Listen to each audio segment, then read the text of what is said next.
namana Githima Radio Kenyatta Kiaro Hili.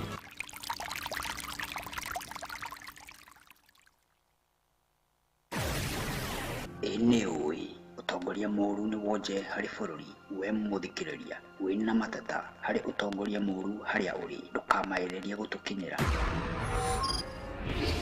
nyamu ithuĩ Githima Radio tũrĩ kayũ harĩ uga waku kũrĩ ũtongoria wothe wa mũingĩ tũgakinyĩra kĩhoto kũrĩa kĩogometio aranĩria na ithuĩ kũgerera kĩbũgũ 742-412 kĩbũgũ 99 nĩyo 0742412099 ona kana ndũmĩrĩri nguhĩ ona kana email githimafmradio@gmail.com na mateta maku magathuthurio thikũ 14 nĩ mbũtũ ya wĩra ũyũ ithuĩ nĩ ithuĩ kĩnyotokia kĩa rũrĩrĩ.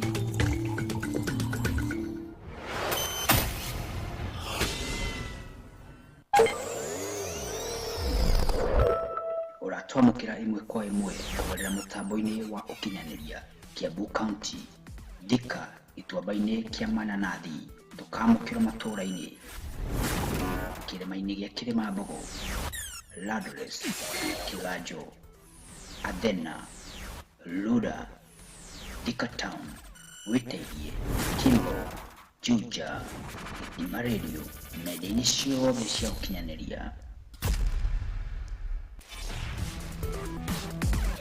Tukaona maimaya twagũtahĩra matano juju mwĩgĩ mũthiru nawe nĩ ũndũ wa matua marũmaru nĩ ũndũ wa waku ĩni kuma kĩrĩma-inĩ gĩa Zayuni ũkamũnye matheru mena mũcamo o wa mwambĩrĩrio kũnginyagia kinya nĩamu ithuĩ nĩ ithuĩ kĩnyotokia kĩa rũrĩrĩ Githima Radio.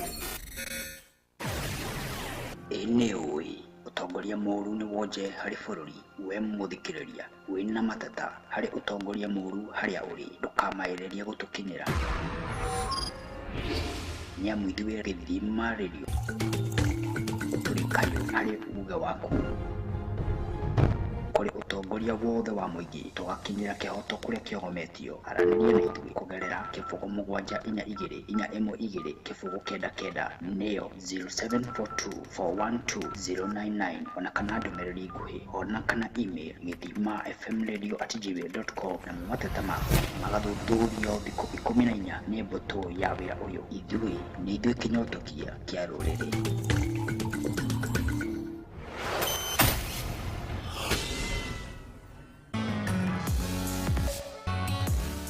Cihanda thaa 3 cia mĩaraho marĩa magũkoniĩ ũgima mwega wa mwĩrĩ, mataro na gũtaũkwo nĩ watho wa gatiba yaku. Tũgagũkũnjũrĩra bairo ciothe o wa mwambĩrĩrio nginyagia wa gatano tabarĩra-inĩ ya Gukunjura o nginyagia thaa 6 cia mĩaraho mĩtambo-inĩ ya Githima Radio kĩnyotokia kĩa rũrĩrĩ.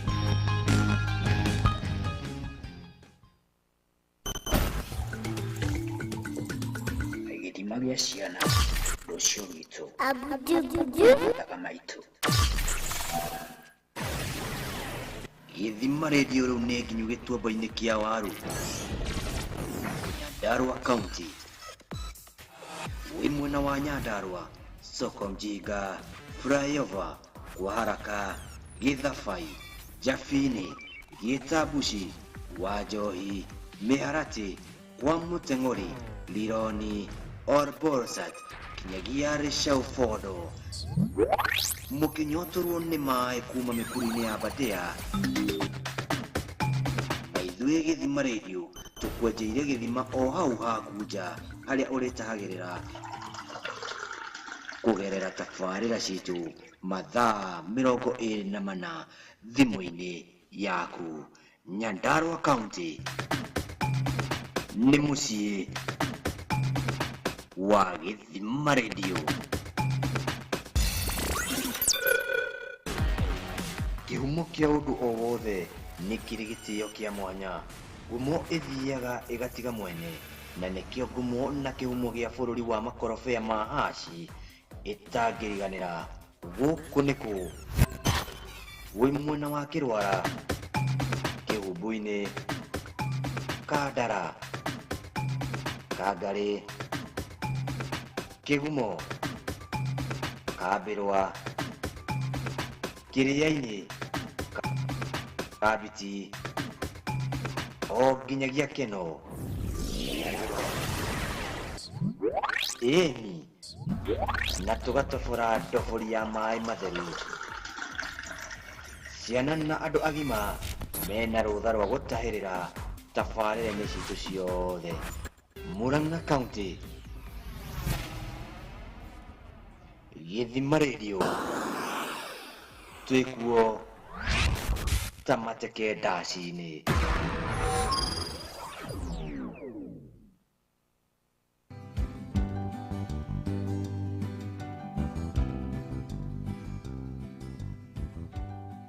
Ambararia ngoro cianyu kũrĩ Jehova, ũkai nja-inĩ ciake mwĩnyihĩtie, mũkĩmũinagĩra mũrĩ na ngatho o mũgĩkũngũyagia.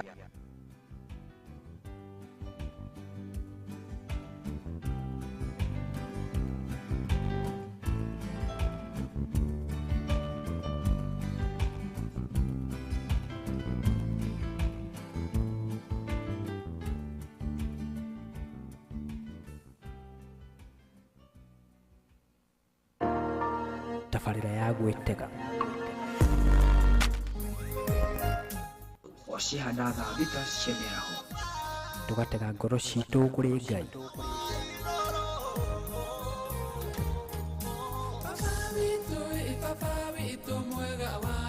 Tabarira ya gwĩtega na ndungata ya Ngai mĩtambo-inĩ FM Kĩnyotokia kĩa rũrĩrĩ. Cosmas wa Maria.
When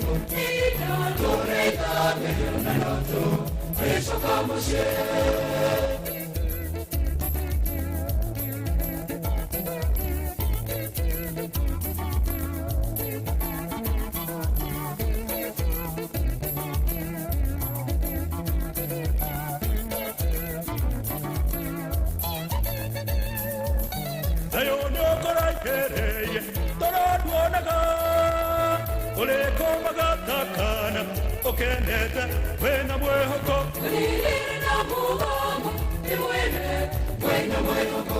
Na mwero negotoku, mwero, wena mwehoko. Niloika, tajeremi, anoito, wena mwehoko. Nida, toreda, meyona natu, nesho kamo sheniloika, tajeremi, anoito, wena mwehoko. Nida, toreda, meyona natu, Deixa como ser.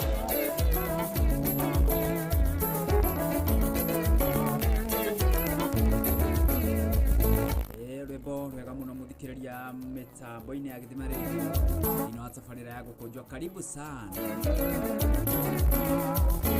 Good morning. Rwimbo rwega muno rugitukinyiria thaa 3:29. Rwimbo rwitagwo kana kwina mwihoko. Rwimbo rwinitwo ni Chege JM. Rwimbo ruthaka muno rwatukinyiria thaa 3:29 Tabarira-ini ya Gukunjura rucini rwega. Tariki ni 30 mwaka wa 2022 mweri wa kanana. Mweri uthire uyu uthirire uyu mweri no ni undu wa Ngai maundu makire mega. Ngakiona andu no magathi na mbere na kuingira mitambo-ini. Ngona andu ingi ni makingirite mitambo-ini na no wega uthi na mbere na kunjariria thiini wa nenda citu ciothe cia ukinyaniria muthikiriria. Janiria muthikiriria kuria mwena wa YouTube no kugitwamukira live kugerera Githima Radio Kenya. Mwena ningi mwena wa YouTube no kugitwamukira live kugerera Githima FM Radio, na ningi mwena wa Twitter no kugitwita @Githima FM. Na wagikogo muthikiriria ndumiriri yaku ndamiona nigukorwo ngimithoma. Karibu sana. Na nguririkania muthikiriria ni wega ukorwo kinjariria na ningi na njira ya WhatsApp kugerera 0742412099 0742412099. Nenda akimenya muthikiriria tuko tukianirie nawe nginyagia riria muthikiriria cireke handa thaa 6 cia miaraho. Tabarira ina nguririkania muthenya wa muthenya muthenya wengi kwiraga tugikunjuraga fairo cigekonainie na maundu megie watho. Ni maundu megie watho muthikiriria muthenya wa keri tugikunjuraga fairo cigekonainie na maundu megie watho, na nindi akimenya ni ukiharire nigetha tukimenye maingi ni tondu ngikwiraga tugithiaga tuthomete maria matukoni. Ngakiona andu ni mathisi na mbere na kuingira. Ngona mundu gutwo MD Brownie Newton agakinja akiri mitambo-ini. Ngona mundu gutwo muhya wa Kandara akinjira kuria Kandara Murang'a akinjira Kandara Town well represent. Asanti sana sana. Ngona mundu gutwo Ajira wa Home akiri mitambo-ini. Asanti sana. Ngona mundu gutwo Njuguna Chege akiri mitambo-ini. Ngona mundu gutwo Moles Welengai Nyongesa kuma kuria Kablas mwena wa Naikuru. Asanteni sana. Na mashambiki aitu othe kuma ikiroshi itiganite ni wega mukinge mitambo-ini nigetha tukorwo tukiaraniria. Nende akimenya muthenya umuthi ni tuko tukiaria maundu maingi muno muno muno. Mitambo-ini ni tukwaria maundu maingi muno maria matwigie. Na nguririkani muthikiri uririkane kuria igoti-ini ria Supreme kana igoti-ini riria inene cira no uragithie na mbere, na ni wega nguririkanie no tuguthi tutanyite maundu maingi maria magukoma kiumiria kuria igoti-ini inene ria Supreme Court. Ni tondu nguririkanie wiki ino ngeturorete wiki ino ngeturorete either mweri 5 kana mweri 6 niyo tugacira uyu gakorwo ugituo ni tondu igoti ria Supreme Court rihetwo thiku 14 ni watho nigetha ikorwo igituithania cira wothe ungikorwo kihandwo kana any petition ingikorwo ikihandwo. Nindi akimenya ni tugukorwo tukiaria maundu mothe muthikiriria muthenya wa umuthi, na nindi akimenya muthikiriria ndenda gukuntroduce muthenya ame hena andu mararigo no uyu ikareta kwinani ndio ame kwina andu mararigo no uyu ikareta kwinani etagwo Muthani wa Nyambura. Good morning. Good morning. Hana atia? Ndoti moru, ndoti sawa. No gawe. Ni ndie na uru na karibu sana mitambo-ini ya Githima Radio. Thank you. Andu marigo ko muthe gire ikanga. Ona tiga ikanga ye. Ndame andu marigo ndame sai muka me hate gari hakwe ko njori atiriri. We ciri atia etagwo Muthani wa Nyambura ni mumemerekia na nä tågåkorwo tå gä tirithania nake thä inä wa tabarä ya Gukunjura na nä tå rä gä koragwo nake thä inä wa tabarä ĩno ya Gukunjura o cihanda o wa mwambĩrĩrio nginyagia wa gatano, koguo nĩ wega ũkĩgeithia thikĩrĩria ceceni ya Gĩthima Radio nĩgetha tũgĩtirithanie na tũthiĩte ũguo na mbere, tũthiĩte na mbere. Thikĩrĩria a Gĩthima Radio na tabarĩra ya Gukunjura ndamũgeithia ngetwo Mũthoni wa Nyambura tũgũkorwo tũkĩnyitanĩra na inyuĩ tabarĩra-inĩ ĩno. Karibu sana. Ndakĩmenya mũthenya ũmũthĩ tũkĩaria maũndũ maingĩ mũno na nä ndagätanya atä må thikä rio nawe nä å kä harä irie nä getha tå gä thome na ningä tå gä taå kå makä nä maå ndå marä a mothe matå koniä na ningä maå ndå marä a we å ngä kä igua nä å rakigua magä gå ikaikia na nä wega ona ningä å kä njeri ithaa rä rä rä a mbere må thikä rie ngå ririkanagia na ngwä raga kaingä nä ithaa rä rä a ngä kwä raga nä rä a gå korwo å gä tune in na ningä må thikä ria na ningä to gå tune in nä wega ona ningä å gakä njä ra å rakenyamå kä ra kana å ragä twamå kä ra å kä rä mwena å rä kå njereria ona ningĩ ũkĩnjĩra mabarothi aitũ matigĩũke kuma thĩinĩ wa kaunti ciothe 47 kuma kũrĩa atio nĩ inya na nĩ kaunti 48 nĩ tondũ kaunti ya namba 44 nĩ kaunti kana nĩ tũngĩkiuga nĩ andũ a mwena wa diaspora. Karibuni sana thĩinĩ wa tabarĩra ya Gukunjura nĩgetha tũgĩkũnjũra bairo ici cia watho mũthenya wa ũmũthĩ na ndakĩmenya muthenya wa muthi ni tukiharĩirie maũndũ ma bata mũno marĩa we mũthikĩrĩria ũbataire gũkorwo ũkĩmenya ona ningĩ ũbataire gũkorwo ũgĩtaũkwo makĩria makonainie na watho. Nĩ ndakĩmenya ona wakiri Njengũ akĩrĩ mĩtambo-inĩ nĩgetha akorwo agĩtwĩra akĩrĩ mĩtambo-inĩ na nĩ ndakĩmenya nĩ akorwo agĩtwarana hamwe na ithuĩ nĩgetha tũgĩtaũkwo makĩria mũno. Nĩ ndakĩmenya na to ũguo tu nĩ wega mũthikĩrĩria ũkĩndũmĩra request yaku ũkĩnjĩre ukwenda ngorwo ngikia rwimbo rũrĩkũ rĩera-inĩ nĩgetha ũkorwo ũkĩigua atĩ onawe nĩ wagĩtuĩka satisfied kana nĩ wakĩigua wĩiganĩire nĩ ndakĩmenya maũndũ matigũthũka nĩ tondũ tũkĩrĩ gũkũ maũndũ matigũthũka. Nĩ wega ũkĩnjĩra njĩra na ningĩ no ũkĩnyandĩke ndũmĩrĩri yaku njĩra kĩnyamũkĩro kĩrĩ mwena ũrĩkũ nĩgetha tũkorwo tũkĩranĩria na ningĩ nĩgetha tũkorwo tũkĩũrania atĩrĩrĩ we ũkĩrĩ mwena ũrĩkũ njira urakenya mukiro kire mwena ũrĩkũ ndona ndũmĩrĩri yaku nĩ ngũkorwo ngĩmĩthoma na tũgĩthiaga na mbere rĩ ndũkoe twamũkĩre rwĩmbo rwĩ haha rwĩmbo rwa mũndũ gũtũ Sammy K rwĩmbo rwĩtagwo Mũhatũri.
thaka muno rwimbo rwitagwo Muhaturi, rwimbo rwa Semikai. Karibu sana. Good morning, good morning, good morning, good morning. Thĩinĩ wa tabarĩra ya gũkũnjũra mũthenya wake tarĩki nĩ 30 nĩ mũico wa mweri. Rũcinĩ rwa kuruhana atĩa mũthikĩrĩria? Nyandĩkĩra na nyandĩkĩra ndũmĩrĩri yaku na ũkĩnjĩra Kenya gũkĩro kĩrĩ mwena ũrĩkũ. Ngai ũyũ witũ nĩ mũhatũri, arĩa mahatĩte Ngai nĩ akũmahatũra. We nawe ũngĩkorwo ũrĩ harĩa ũrĩ nĩ ũigua hena maũndũ, hena handũ ũhatĩte. Ngai ũyũ witũ nĩ ahatũraga mũndũ. Ngai wakwa nĩ ngona mũhatũri wega mũno Semikai. Ngai wakwa anahatũra mũhatũri Ngai wakwa nĩ ngona gũtua. Na mũndũ tarĩ kwangerekana njugaga experience ya mũndũ na Ngai newe ũtuaga itua ũkamenya ũrĩa mũgwĩtanwo na Ngai waku, nĩ tondũ Semikai we akĩũĩ Ngai nĩ mũhatũri nĩ tondũ ana mũhatũra. We ũĩ Ngai naki nĩ ũndũ ũrĩkũ hihi ũngĩkiuga ona thaa icio ũngĩtua kwĩrwo atĩ nĩ ũgũtunga rwĩmbo, ũngĩtunga rwĩmbo na njĩra ya gũkorwo atĩ nĩ atĩa Ngai agwĩkĩire. Kwa ngerekano angĩkorwo anagwĩkĩra kaũndũ, kaũndũ kau nĩko ũringithanagia nako na kĩrĩa ũrĩgo mũndũ ũgĩtwo Semikai. Akiuga nĩ Ngai wake nĩ mũhatũri nĩ tondũ nĩ ana mũhatũra, na nĩ njũĩ atĩ maũndũ mau mothe mũthikĩrĩria gũtirĩ mũndũ ũtakoragwo na kaũndũ gake, na gũtirĩ mũndũ ũtakoragwo na ũndũ wake we mwenyewe kana mũndũ kĩũmbe gagũkorwo akiuga atĩ ũrĩa Ngai anamwĩkĩra kana we kana kaũndũ karĩa hihi angĩkiuga Ngai angĩkorwo amwĩkĩire. Rũcinĩ rũrũ nĩ ndakĩmenya ona arĩa ndakĩmenya mũgĩtha ici kwĩ mũico wa mweri ndakĩmenya andũ makĩna maũndũ maingĩ mũno ngoro-inĩ ciao. Andũ thaa ici nĩ mũico wa mweri, nĩ hinda rĩa tukiuga rĩa kũrĩha rent. Rĩa kũrĩha rent. Mũthoni wa Nyambura wendi kana nĩ ũrĩhĩte rent? Bado koguo tweterere nginya tarĩki cigana? Deadline nyingĩ kwa tarĩki 5. Reka tũgĩeterere. Nĩ ndakĩmenya mũthenya ũmwe nambia kũringĩrwo mĩrango nĩ ranjirwo. Ona nĩ ngwame last year nginya last year hĩndĩ ya COVID moraga nginya mabati. Wagakorerwo nginya mũrango wakora ndũrĩ ho. Na ndakĩmenya mũthikĩrĩria maũndũ mau mothe tũkorwo tũkĩaria. Ndakĩmenya twĩna mũthoni wa Nyambura, nĩwe tũrĩgĩkorwo nake thĩinĩ wa tabarĩra ya gũkũnjũra. Ndũgakĩrigwo hihi kaĩ hena ikanga rĩgĩũkire. Nĩ ikanga rĩa mwĩrĩ ũrĩa matamenyerete. Na nĩrakĩmenya matikĩmenyete marigwo hihi nĩagũkĩhota kuga mbao ena thikati na kũgucia mũrango kana ũkaigua atĩ mũrango nĩ ũgĩkome na gũtindĩka wĩthiaga gũkũhora set. Rĩu no nĩ ndakĩmenya nĩ tũgũtindithania nginya maũndũ makiuga nĩ makĩagĩrĩra wega. Nĩ ndakĩmenya mũthikĩria atĩ onawe ũkĩrĩ hau, nĩ ndakĩmenya onawe nĩ ũgũkorwo ũkĩrĩ thĩinĩ nĩgetha tũkorwo tũkĩaranĩria merĩ matatũ makonainie na watho. Na ithaa rĩrĩ rĩa mbere mũthikĩria ngwĩraga nĩ rĩa kwamba gũkinyĩra na kũmenya ũrĩa ũhana nĩwe gũkĩnjĩra kuma thĩinĩ wa kaunti ya Naikuru. Nĩ ũgona ningĩ mũkĩnje mũrakĩnyamũkĩra mũkĩrĩ mwena ũrĩkũ?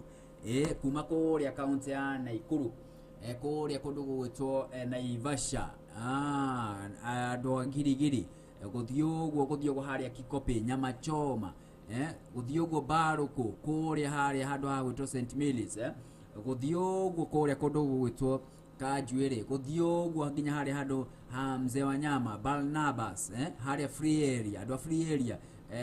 Andũ a free area mũtigĩoke. Pastor etagwo Pastor Hope, Pastor something, Pastor wa kumarĩa harĩa kuma free area. Hena pastor tũthikagĩrĩria mũno kũu kũrĩa kũndũ gwĩtwo Naikuru hau free area. Ona ningĩ Naikuru town kũndũ gwĩtwo Shikoshari, kuma Naikuru kũrĩa mwena wa Moro, kũrĩa mwena wa kũndũ gwĩtwo Njoro, kũrĩa kũndũ gwĩtwo atĩa kũndũ kũrĩa gwĩtwo rĩkĩrĩtwa rĩu rĩrora nĩ rĩtwa nĩ rĩa thega no ti horo. Haya, tũgĩũka mwena wa Nyandarua, twagĩũka mwena wa Nyandarua ndakĩmenya andũ a kũrĩa kũndũ gwĩtwo Njoro, kũrĩa kũndũ gwĩtwo reke nĩngũkũngĩcoke nĩgetha tũkorwo tũkĩona ndũmĩrĩri cikĩhana atĩa.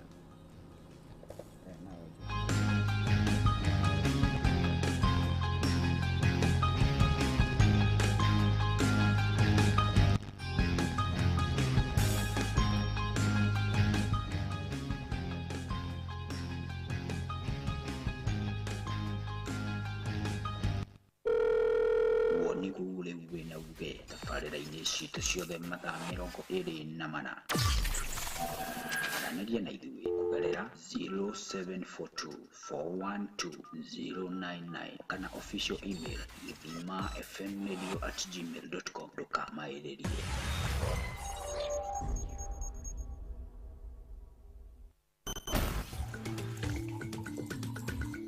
Ngwatanĩro itũ na wewe mũthikĩrĩria kwambia mwaka wa 2019 nĩ ta thĩ na ikinya, nĩ amu we ũrĩ kĩrathimo. Rĩu ũmemerekia wa Githima Radio nĩ wambatĩrĩtio ikĩro cia ũmemerekia mathaa 24.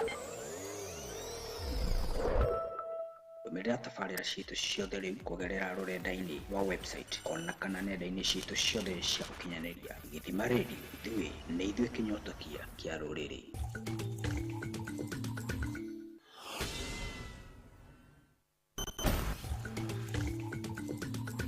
Ndũrabatara kũrĩrĩria gũkũ nĩ kũ, nĩ amu ĩmenyagwo na mũkuhĩrie ona kana mayo makinya kuma mwaka wa 2019 nĩ yũĩkaine mũtambo kwagĩra ona magĩtua matua ma gũtũra kuo. Githima Radio, kĩnyotokia kĩa rũrĩrĩ.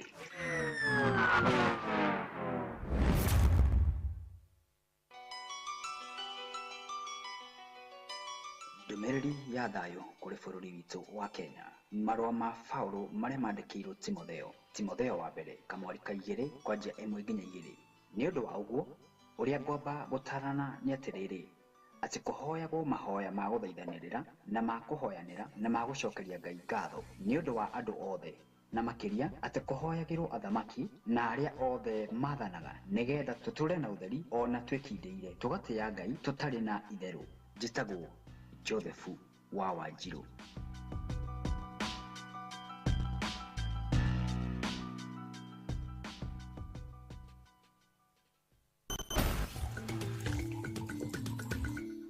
Nĩma nĩ Githima Radio, ũrĩ mũciĩ mũnene wa Nakuru City na matũũra marĩa marigicĩirie mũciĩ ũyũ. Thimũ yaku rĩu no ĩthirire mwaki, nĩ amu no tũthikĩrĩria rĩu mathaa 24 nenda-inĩ rĩu ciothe cia ũkinyanĩria kuma Naivasha, Gilgil, irĩma-inĩ cia Eburu, Elementaita, Kajwiri, Mzee wa Nyama, Subukia, Joro na matũũra marĩa mothe marigicĩirie mũciĩ ũyũ. Githima Radio nĩ ithuĩ kĩnyotokia kĩa rũrĩrĩ.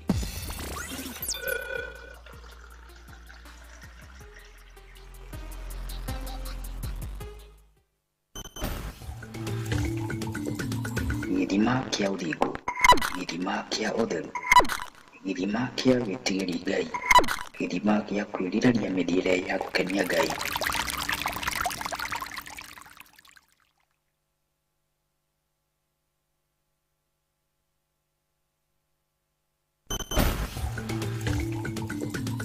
Mũndũ anyota anyuaga kĩ? Rĩrĩa mũmero wa ng'ara ũnyue maĩ mahehu wega. Nyota ũninagwo nĩ harĩa wataha maĩ mau, na nĩkĩo nyota wa kĩrĩa ũtũũraga ũnyoteire kĩrĩ tabarĩra-inĩ citũ ciothe. Mathaa 24 nĩ amu ithuĩ Githima Radio nĩ ithuĩ kĩnyotokia kĩa rũrĩrĩ.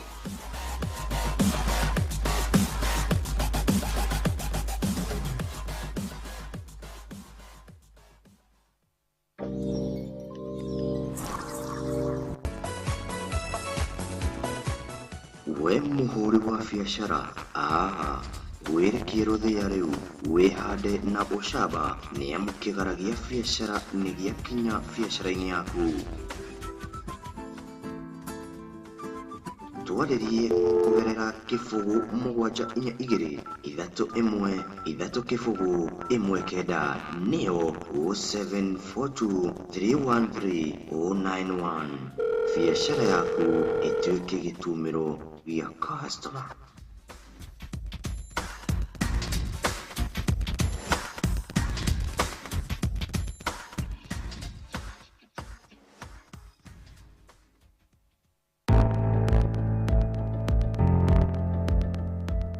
Iniwe niki gitumaga biacara cihande na customer makarara-ini metereire matungatirwo thiri-ini ithui githima radio guthondeka imenyithia cia mĩhĩrĩga yothe na rũthiomi rwaku. Ĩni nyota wa customer ũgathirĩra wĩra-inĩ waku, nĩ amu ithui nĩ ithui kĩnyota kĩa rũrĩrĩ.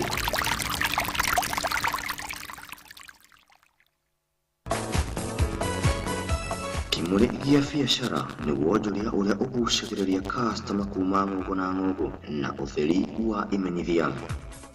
No wende biacara yaku ituike gicicio kuri customer aku, rehe biacara yaku gwa Githima Radio.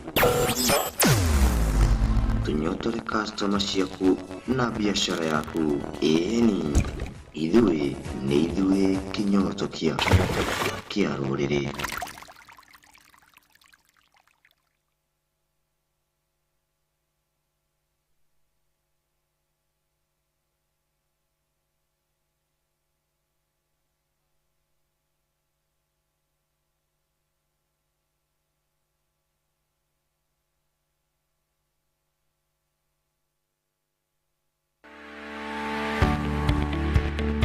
Ngoro iria ngenu nĩ mũthaiga mwega na roho mũthuthuku ũtũmaga mahĩndĩ ma mũndũ mang'are, na nĩkĩo ithuĩ Murang'a Heart Center twĩkĩrĩire kũrigita arwaru aitũ na ũigĩrĩrĩki ona kũhithũria arĩa mena thĩna wa ngoro kũgerera echocardiogram, electrocardiogram na ingĩ nyingĩ. Ũrigiti witũ nĩ wĩkũranĩire kũrĩ marĩgĩtarĩ maitũ ona ũhũthĩri wa macini cia kĩrĩu. Tũcerere thibitarĩ-inĩ itũ Murang'a Town, Unitas Building, first floor, kana utwaririe kugerera 0727825837 0727825837. Murang'a Heart Center, your heart problem, our concern.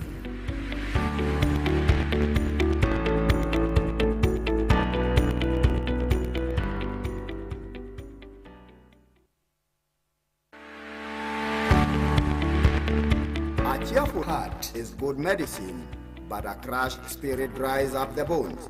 That's why we, Murang'a Heart Center, prioritize on our patients' health. We diagnose heart problems through echocardiogram, electrocardiogram, among other tests. Our doctors, services, and the use of modern medical equipment is paramount. Visit us at our main hospital, Murang'a Town, Unitas Building, first floor. Call us on 0727-825-837, 0727-825-837, or email us on muranghaheartcenter@gmail.com.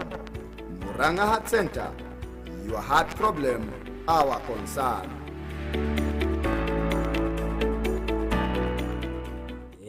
Na gokaririkane muthikĩrĩria no gĩthiĩ na mbere na kwanĩrĩra na ithuĩ ngacokia ngatho cia mwanya mũno. Rũcinĩ rwega, good morning, good morning, good morning. Rũcinĩ rwaku rũhana atĩa muthikĩrĩria, nĩ warahũkire?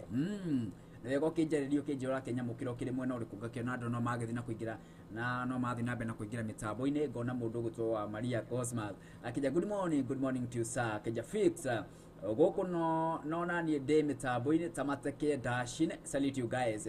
Nite ugeni Kenry Gathesha, Ruthu Toto, Josephine Kawangari, Saimo Kame Harate. Nemagĩũke nĩgetha tũgĩkũnjũra failo tu. Mũgani wa Nyambura nĩ wageithio. Nĩ Cosmas wa Maria. Cosmas nĩ mũcogothi mũno. Ndona kĩnjĩ akĩũria ai. Arona tũtagũtobora thabarĩ ĩno. Arigo ai. No tũgũthiĩ na mbere. Cosmas wa Maria, ngwĩraga gũtirĩ kĩndũ gĩa bata mũno ta rĩrĩa kwĩna ũrugarĩ, na to ũrugarĩ tu nĩ rĩrĩa atĩ mũkĩrĩ gũkũ ũgakĩmenya atĩ harĩ na mũndũ wa gũkĩruga ndubia. Nĩ mũciĩ ũngĩaga, by the way reke ngwĩre, mũciĩ ũngĩaga ndubia ndikana ũrũ wacera kwa mũndũ ũgakora mũciĩ ũcio nĩ mũthuri ũkoragwo kuo. Koguo angĩkauga atĩ nĩ kũrũmbũiya mũgeni nĩ akoragwo na hard time nene mũno, tondũ no nginya ambe athambie ikombe kĩrĩa ũkũnyuĩra ndagĩka ĩyo. Ona ũkoraga ndoĩ macani nĩ mathirire. Nĩ kũratũmanwo. Rĩu no rĩ mũciĩ wĩna mũtumia nĩ ũkoraga kwĩna kamũbango keho kamũbango kega na nĩkĩo ne kioda consumazi wa Maria arakerigo mushiri ungekiaga mutumia kungikara atia hihi na rikiagwira consumazi wa Maria ni maita maigana ukwenda ngwire ni maita maigana ukwenda ngwire ate mushini wendete kana mushini kwega kwina mutumia na nikio twina muthoni wa Nyambura nigetha tuguthi na mbe na gukunjura fairo na to fairo tu ni fairo cigekonainie na urigiti muthikiriria nigetha tugikunjura fairo ciginya ria cikihanda tha thita cia miaraho nginyagia ria cikihanda tha thita cia marawa kija ati Cosmas wa Maria uga ati tuguthikiririe biu dio kana ni muwe muthuri ndaruganagira cia cai alafu ndufia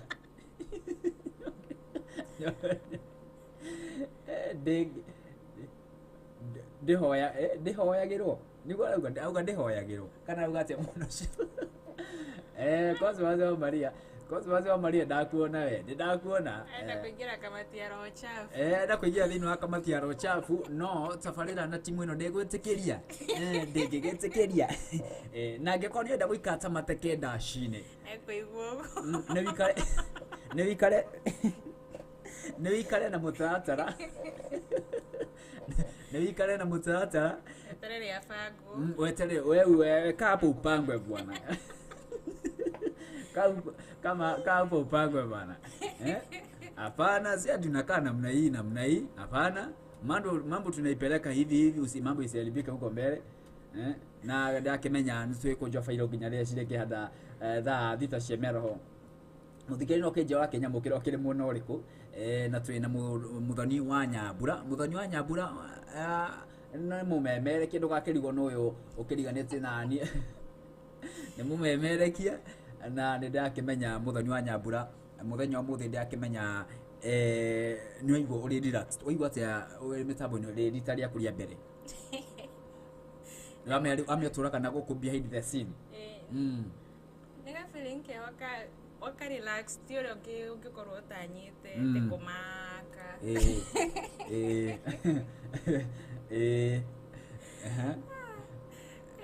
lakini kile ndrakena ni kuona andu be haha watu wa Githima Radio Fan Club Anthony Karanja, Grace Korea, Wanjandi Rango, Rex Fox, Ronsi kwenye beat, Tana Last Born na Angeri wote wako ndani. Asanteni sana na niwe gukingetie thiini wa Githima Fan Club kule mwena wa Facebook nigetha gitukinye no gitwaririe na ndakimenya maundu makoma ukorwo makiri mega na ningi niwe gukinjereria muthikiriria thiini wa nenda citu ciothe ciokinyereria mwena wa YouTube no kugitwamukira live kugerera Githima FM Radio na ningi mwena wa Facebook no kugitwamukira live kugerera Githima Radio Kenya na ningi muthikiriria no kenyarike ndumiriri yaku na njira ya WhatsApp kugerera 0742412079 na ngoririkanie muthikiria ino ni session ya Githima Radio kinyotokia kia ruriri na we muhuri wa biashara wikarite urarigo hihi ni ati ungika nigetha biashara yaku ikorwo ikigacana ikorwo hihi ukigua getio na andu kwina andu marakiara line nigetha mageterie umahe utungata ngakoririkania muthikiriria ithwe session ya Githima Radio no ithwe turukire na hinya no hoti wa guthondekera kimenyithia kia wonjoria na ruthiomi rwaku gutakumakania kana ni rwa utakumakari kana ni kimathai mundu gutwa muthoni wa Nyambura ndiwe kana hihi ni uwe Githima Radio ni thondeka imenyithia angeona ngeko wi pokote na thiomi ciothe na muthikiria wage kogo ugakimenya ati biashara yaku na by the way muhuri wa biashara wewe wina biashara eyo nini na nyokoretwo ina mathanga ni ugakirigagwo hihi biashara eno yaku ani atingika nigetha ikore kigacoka kiuragia ni kwenda nyonjorithie ni kwenda ndikonjorithie nikio iguaga no nginya uhiwe kana uhore maundu ni meri uhiwe kana uhore na ndugakorwo gatagate either uhiwe kana uhore nigetha ndugature ati ukiroragia kana ugithikagiriria imenyithia cia wonjoria ciene ewe ka biashara eyo nini uramihuthia turakirumbuya nginya acio anini nikio ndakwira muthikiria nigetha uhote gukinyira customers ciaku nigetha ukihote gukinyira aria ungekiuga neo customer ciaku na ningi ona aria mari kuraya nawe ni wega muthikiria kuririkania no tote guthondekera ona ningi ndumiriria kana wonjoria waku ukorwo kiurehe guku nigetha ukorwo tukiufacirira wega na ningi ukorwo githondeko kuringana uria ungienda wambe ukinyira andu aria makire hakuhi nao no by the way kwina andu ingi makina biashara na biacara icio muthikire nigetha gituike ni agikinyania ni uthondekero kimenyithia kia wonjoria gikiega na njira ina uigiririki na njira profession ina njira ingikiuga ya kirathi kia iguru kia gukorwo githondeka ikimenyithia na wako gumuthikiriria kimenyithia ki gukorwo ugiturehera guku Wima Plaza ni nigetha tukorwo tukionjorithia hamwe nawe nigetha ati nawe ungikiguaga mucamo wa gukorwo kionjorithia na Githima Radio.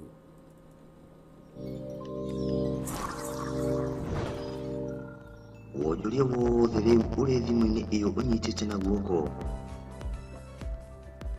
kugerera Githima Radio umenyithie aria ahakuhi nawe biacara yaku thiini wa nenda ciaku cia ukinyaniria.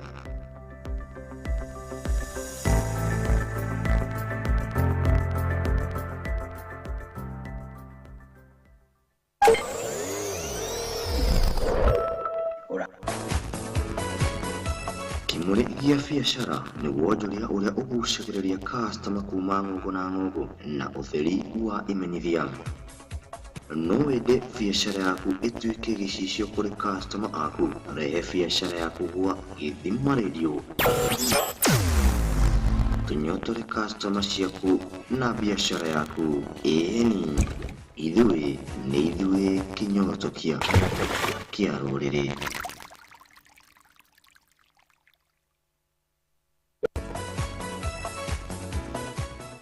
We muhuri wa biacara werekie thia riu wihande na ucamba ni amu kigaragia biacara ni giakinya biacara-ini yaku.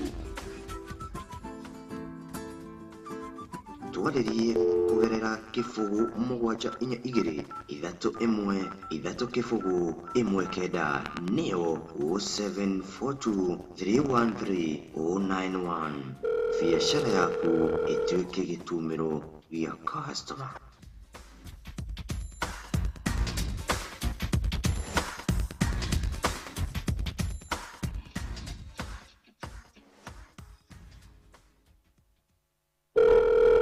Wonigule wina uge tabarira-ini citu ciothe mathaa 24 aranĩria na ithuĩ kugerera 0742-412-099 kana official email githimafmradio@gmail.com. ndũkamaĩrĩrie.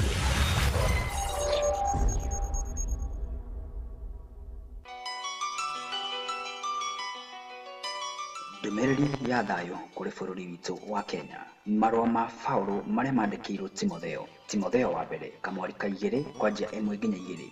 Nĩ ũndũ wa ũguo ũrĩa ngwamba gũtarana nĩ atĩrĩrĩ atĩ kũhoyagwo mahoya ma gũthaithanĩrĩra na ma kũhoyanĩra na ma gũcokeria Ngai ngatho nĩ ũndũ wa andũ othe, na makĩria atĩ kũhoyagĩrwo athamaki na arĩa othe maathanaga nĩgetha tũtũre na ũtheri ona twĩkindĩire tũgatĩĩa Ngai tũtarĩ na itherũ. Njĩtagwo Josefu wa Wanjirũ.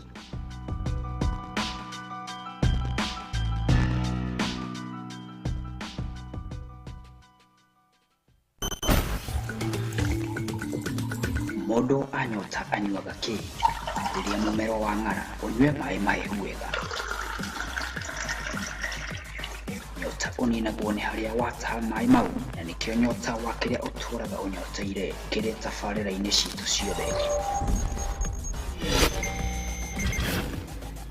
Mathaa 24 nĩ amu ithuĩ Githima Radio nĩ ithuĩ kinyotokia kia rũrĩrĩ.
Cihandatha ithatũ cia mĩaraho marĩa magũkoniĩ ũgima mwega wa mwĩrĩ, mataro na gũtaũkwo nĩ watho wa gatiba yaku. Tũgagũkũnjũrĩra bairo ciothe o wa mwambĩrĩrio nginyagia wa gatano tabarĩra-inĩ ya Gukunjura o nginyagia thaa thita cia mĩaraho mĩtambo-inĩ ya Githima Radio, kĩnyotokia kĩa rũrĩrĩ.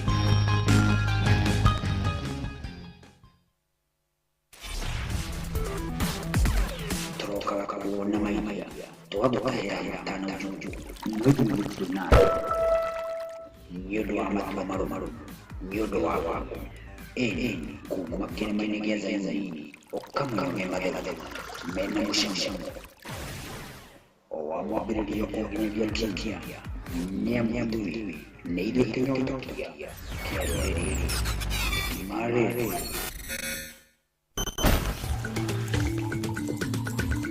ngwatanĩro itũ na wewe mũthikĩrĩria kwambia mwaka wa 2019 nĩ ta thĩ na ikinya, nĩ amu we ũrĩ kĩrathimo. Rĩu ũmemerekia wa Githima Radio nĩ wambatĩrĩtio ikĩro cia ũmemerekia mathaa 24.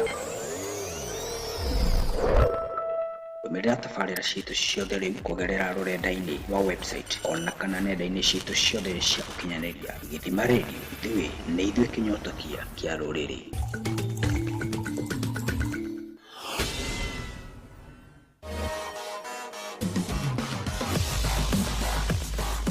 Umemerekia wa Githima Radio ukoretwo ukinyenyia thingo nenda-inĩ cia ũkinyanĩria kuma mwaka wa 2019 na rĩu nĩ twambatĩrĩtie ikĩro cia ũmemerekia mathaa 24. Githima Radio, kĩnyotokia kĩa rũrĩrĩ.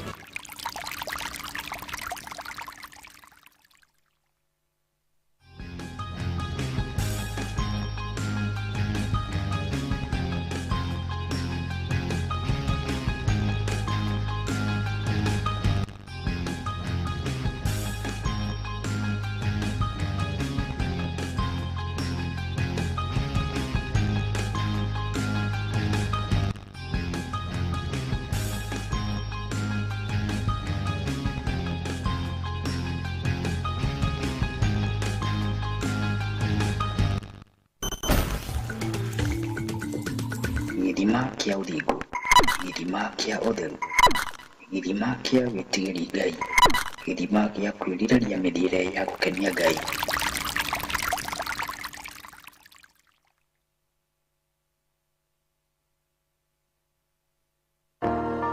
Tabarira ya gwĩtega ocihanda thita cia mĩaraho, tũgatega ngoro citũ kũrĩ Ngai.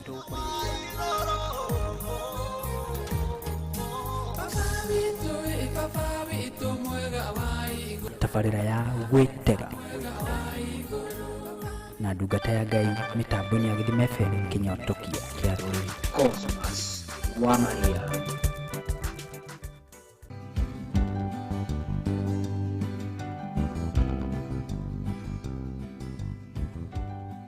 Ambararia igoro cianyu kũrĩ Jehova, ũkai nja-inĩ ciake mwĩnyihĩtie, mũkĩmũinagĩra mũrĩ na ngatho o mũgĩkũngũyagia.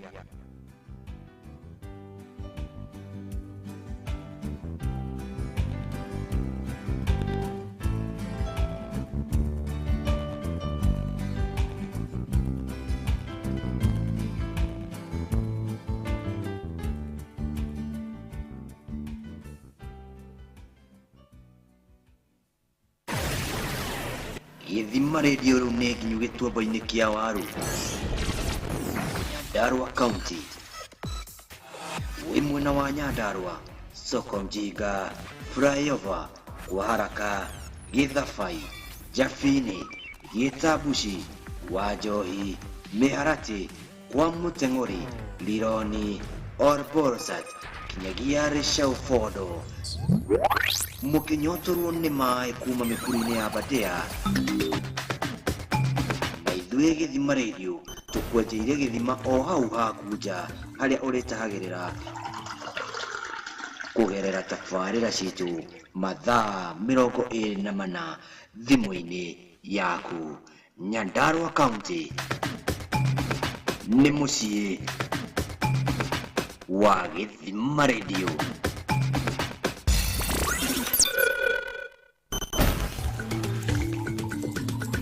Ndũrabatara kũrĩrĩria gũkũ nĩkũ, nĩamu ĩmenyagwo na mũkuhĩrie ona kana mayo makinya kuma mwaka wa 2019 nĩyũĩkaine mũtambo kũgĩa ona magĩtua matua ma gũtũũra kuo. Gĩthima Radio Kĩnyotokia kĩa rũrĩrĩ.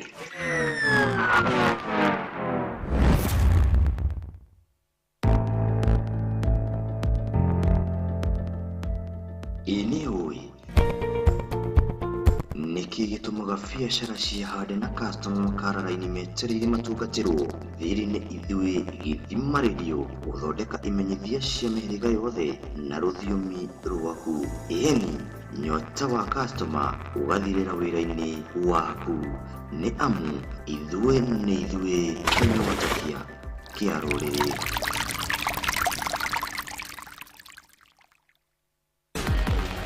Kĩhumo kĩa ũndũ o wothe nĩ kĩrĩ gĩtĩo kĩa mwanya. Ngumo ĩthiaga ĩgatiga mwene, na nĩkĩo ngumo na kĩhumo gĩa bũrũri wa makorobia ma haci ĩtangĩriganĩra. Gũkũ nĩkũ wĩ mwena wa Kĩrwara, Kĩhumbu-inĩ, Kandara, Kangarĩ, Kĩgumo, Kambĩrwa, Kĩrĩa-inĩ, Kabiti, o nginyagia Keno. Ĩni na tũgatobora ndobori ya maĩ matheru. Ciana na andũ agima mena rũtha rwa gũtahĩrĩra tabarĩra-inĩ citũ ciothe. Murang'a County, Gĩthima Radio twĩkuo ta mateke ndaci-inĩ.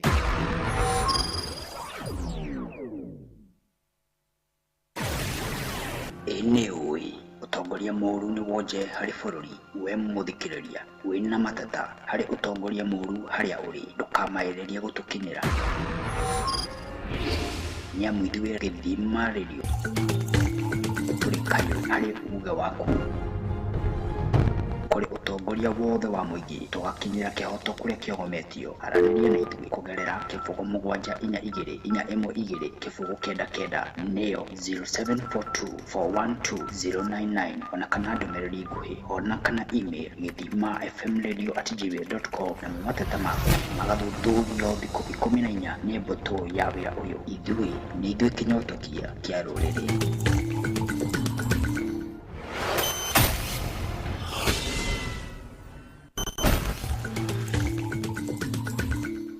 Nĩma nĩ Gĩthima Radio ũrĩ mũciĩ mũnene wa Nakuru City na matũũra marĩa marigicĩirie mũciĩ ũyũ. Thimũ yaku rĩu no ĩthirire mwaki nĩ amu no tũthikĩrĩria rĩu mathaa 24 nenda-inĩ rĩu ciothe cia ũkinyanĩria kuma Naivasha, Gilgil, irĩma-inĩ cia Eburu, Elementaita, Kajwiri, Mzee wa Nyama, Subukia, Joro na matũũra marĩa mothe marigicĩirie mũciĩ ũyũ. Gĩthima Radio nĩ ithuĩ kĩnyotokia kĩa rũrĩrĩ.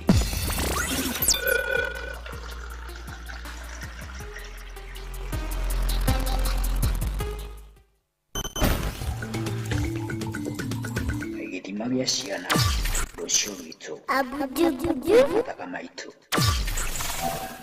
Na ngacokia ngatho cia mwanya mũno mũthikĩrĩria thaa ici ndĩrakĩona nĩ thaa 4 nĩ thaa 4 na ndagĩka 17 nĩ thaa 4 na ndagĩka 17 na ngacokia ngatho cia mwanya mũno mũthikĩrĩria nĩ ũndũ wa gũkorwo kĩmĩtambo-inĩ.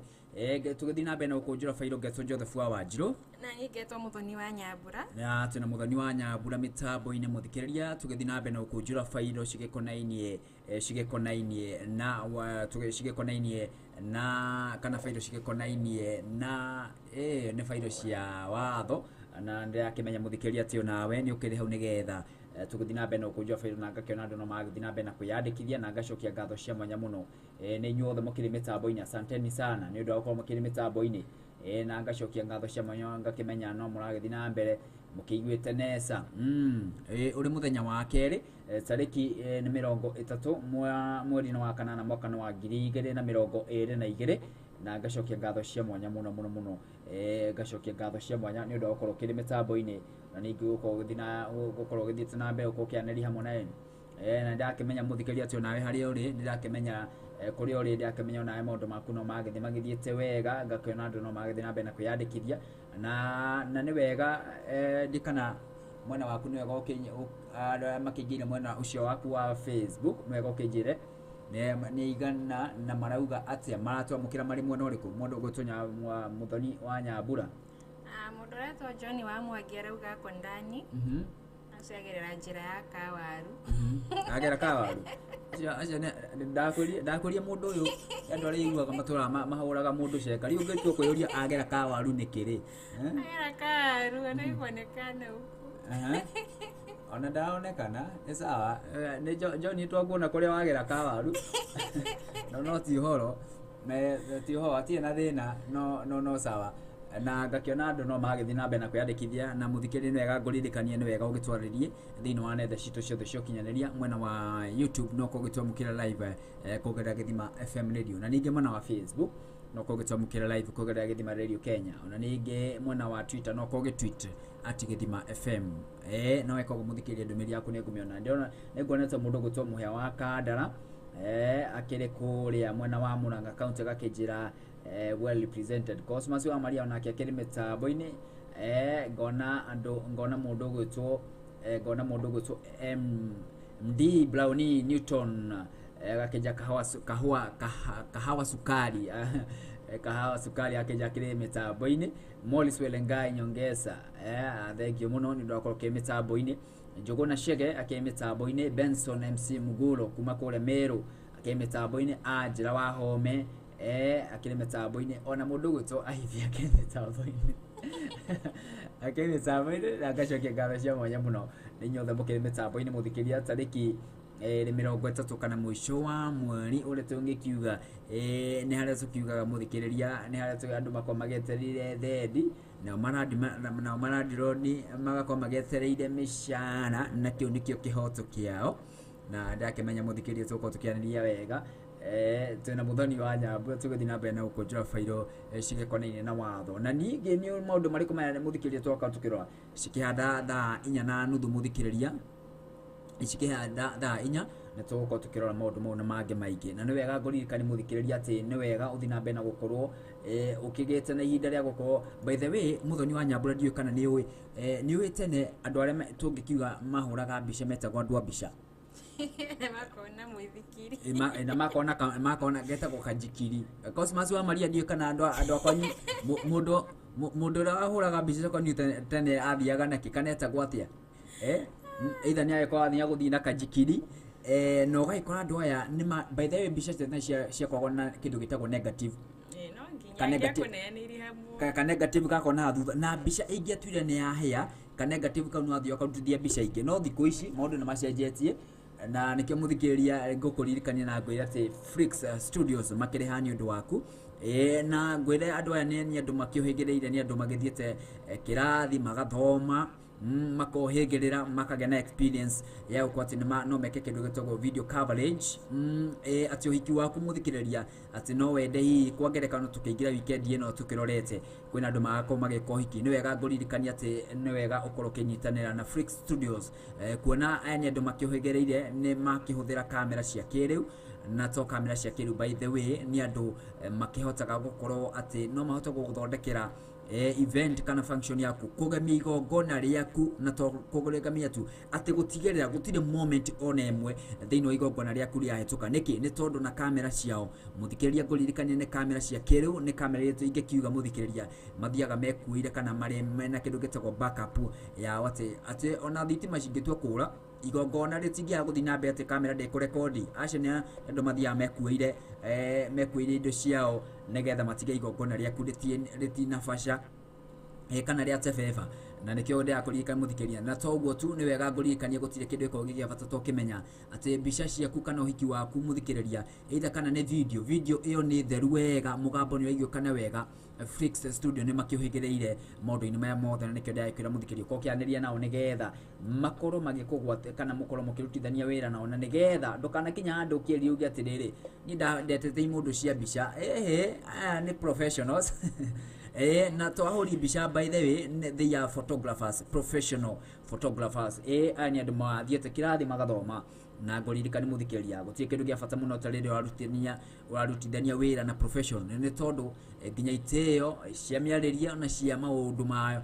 nĩ mahotaga matiathagwo na njĩra ya gũkorwo atĩ nĩ marigĩtwo mũno nĩ makũheaga nginya advice ya ũrĩa igongona rĩu rĩbataire gũkorwo rĩgĩikara maũndũ ta mau mothe nĩgetha matigĩrĩre atĩ coverage ĩrĩa makorwo magĩgwĩkĩra they do not do it on their own nĩkĩo mekwĩraga you dream and then they create Flix Studios. Flix Studios nĩ studio ya kĩrĩu ĩrongoreirie kũhacĩria ũhoro wa video nĩguo videography na ũhoro wa mbica nĩguo photography na kamera cia kĩrĩu magongona-inĩ ma ũhiki makanikaga ona mĩciĩ rũracio ona magongona-inĩ ma kĩheri ona gũthondeka advertisements ũtungata wĩngĩ nĩ makwĩhotekania gũtũũra wĩra ũyũ nĩ professionals Flix Studios mwena wa Thika Women Plaza ngoroba ya gatatu twarĩria kũgerera namba ya thimũ 0762616623 ona kana email-inĩ ĩyo futurechiefs@gmail.com futurechiefs your dream we create.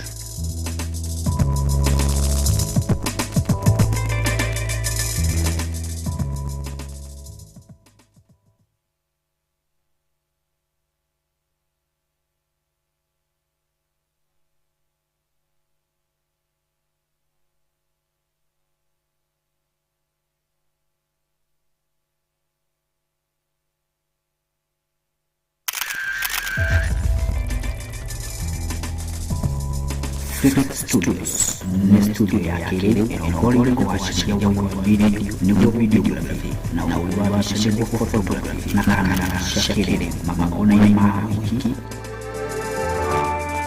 makanya kamu ona meshi rashi ona mogono ni makeke ona rodeka ka entertainment utudata witu mama yapakania butoya wiyo ni professionals Flat Studios tunawaweka Women Plaza Gorobaya ya tutorial ni kubelerana ya ndimi 0762616623 onangana email eneo futurechiefs@gmail.com futurechiefs we create.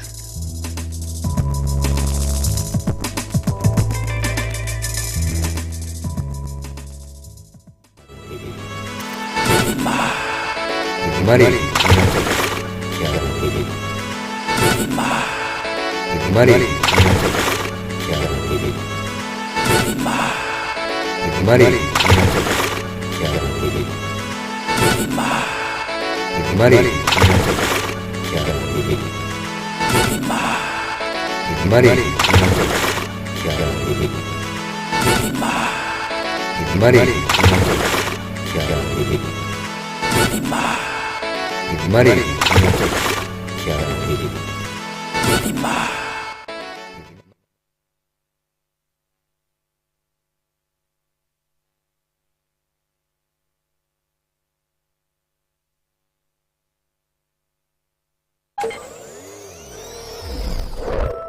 uratwamukira imwe kwa imwe kuborera mutambo-ini wa ukinyaniria Kiambu County Thika ituamba-ini kia Mananathi tukamukira matura-ini kirima-ini gia Kirimambogo Ladres Kiganjo Athena Luda Thika Town Witehie Kimbo Juja Itima Radio na nenda-ini ciothe cia ukinyaniria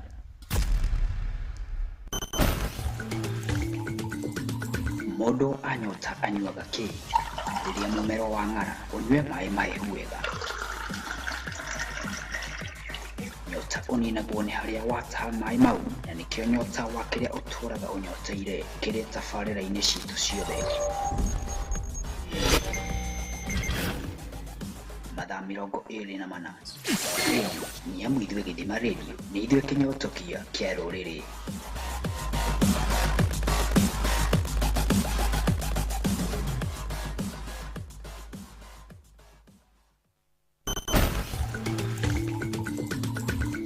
Ngwatanĩro itũ na wewe mũthikĩrĩria kwambia mwaka wa 2019 nĩ ta thĩna na ikinya nĩ amu we ũrĩ kĩrathimo. Rĩu ũmemerekia wa Gĩthima Radio nĩ wambatĩrĩtio ikĩro cia ũmemerekia mathaa 24. Ũmĩrĩra tabarĩra citũ ciothe rĩu kũgerera rũrenda-inĩ wa website ona kana nenda-inĩ citũ ciothe cia ũkinyanĩria. Gĩthima Radio ithuĩ nĩ ithuĩ kĩnyotokia kĩa rũrĩrĩ.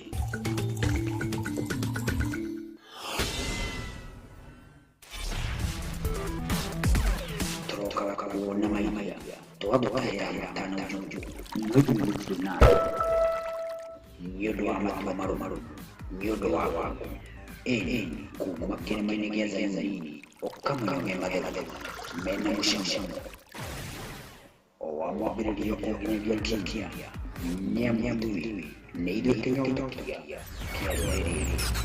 Gĩthima Radio ndũrabatara kũrĩrĩria gũkũ nĩkũ nĩ amu ĩmenyagwo na mũkubĩrie ona kana mayo makinya kuma mwaka wa 2019 nĩ yũĩkaine mũtambo kũgĩa ona magĩtua matua ma gũtũũra kuo. Gĩthima Radio kĩnyotokia kĩa rũrĩrĩ.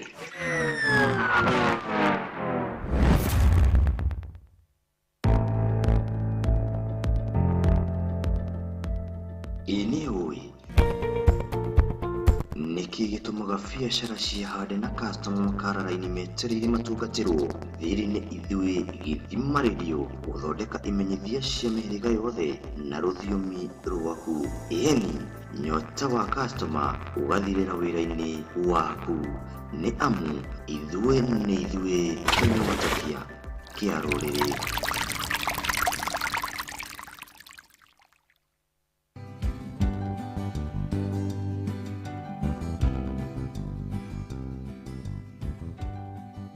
Bararia igoro cianyu kuri Jehova, ukai njaini ciake mwenyihitie, mukimuinagira muri na ngatho o mugikunguyagia.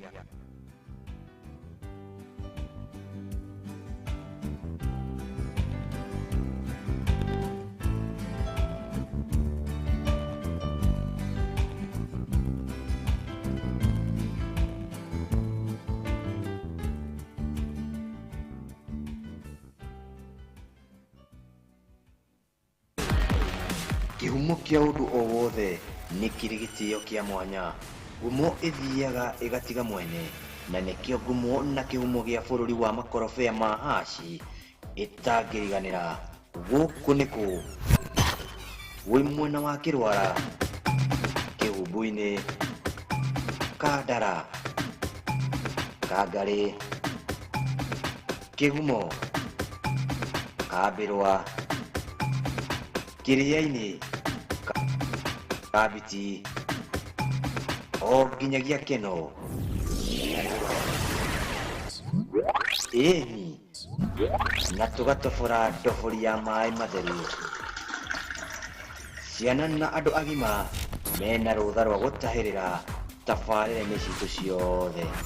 Murang'a County, Gĩthima Radio, twĩkuo ta mateke ndaci-inĩ.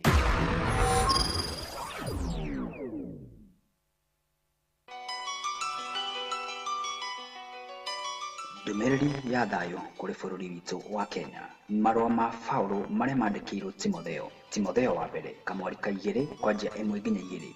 Nĩ ũndũ wa ũguo, ũrĩa ngwamba gũtarana nĩ atĩrĩrĩ, atĩ kũhoyagwo mahoya ma gũthaithanĩrĩra na ma kũhoyanĩra na ma gũcokeria Ngai ngatho nĩ ũndũ wa andũ othe, na makĩria atĩ kũhoyagĩrwo athamaki na arĩa othe maathanaga nĩgetha tũtũre na ũtheri ona twĩkindĩire tũgatĩĩa Ngai tũtarĩ na itherũ. Njĩtagwo Joseph wa Wanjirũ.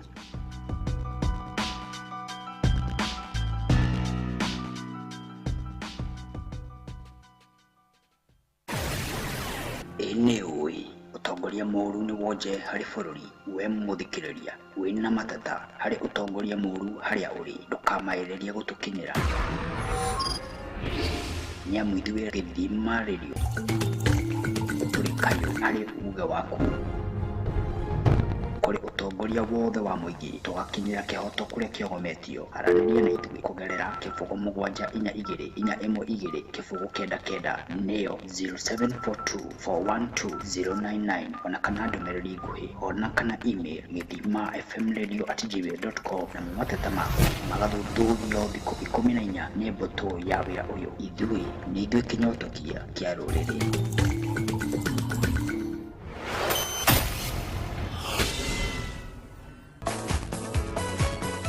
Kimũrĩkia biacara nĩ wonjoria ũrĩa ũgucagĩrĩria customer kuma ng'ongo na ng'ongo na ũtheri wa imenyithia. No wende biacara yaku ĩtuĩke gĩcicio kũrĩ customer aku, rehe biacara yaku gwa Gĩthima Radio. Tũnyotore customer ciaku na biacara yaku. Ĩni ithuĩ nĩ ithuĩ kĩnyotokia kĩa rũrĩrĩ.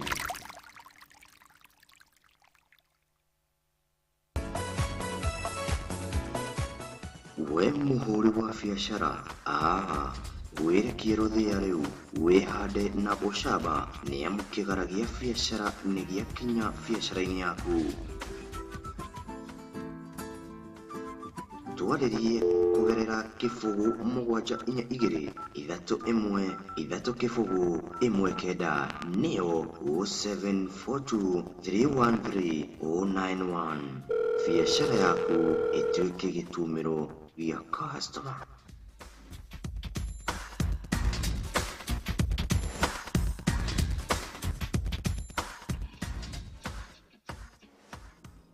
Na ngacokia ngatho cia mwanya mũno mũthikĩrĩria nĩ ũndũ wa gũkorwo ũgĩthiĩte na mbere na kwaranĩria hamwe na ithuĩ, na ndĩrakĩmenya maũndũ maku, ndĩrakĩmenya no maragĩthiĩ na mbere na njĩra ĩrĩa ĩkĩagĩrĩire, na ndĩrakĩmenya atĩ mũthikĩrĩria atĩ onawe kuma kũrĩa ũrĩ kaunti yaku, kuma kaunti yaku, ona ningĩ itũra rĩaku, gĩcagi gĩa kwanyu, ndakimenya ati nawe no wagithii na mbere ukirutaga wira waku aria makiri matatu-ini magithiite kundu gutiganite geithikai muno mukigeithia matereba ni tondu yakimwiri guti undu wa bata muno ta kumenya ati ona matereba ni andu a bata muno na ndakimenya ona ngegeithia mundu gutwo ndereba mutahi undu gikuwa na ngari cia Namuga asante sana ndo kwa kimitambo ona mundu gutwo Joseph Gaga gwecia ni ndereba ngiko ndirahitia na Cosmas wa Maria ndona kiurigia ku ukijaga ati gukoretwo ndauri ati andu a mbica mundu wa mbica wakonio etagwo atia ndona ukinja ati etagwo Kamau wa mbica ni Quality Snow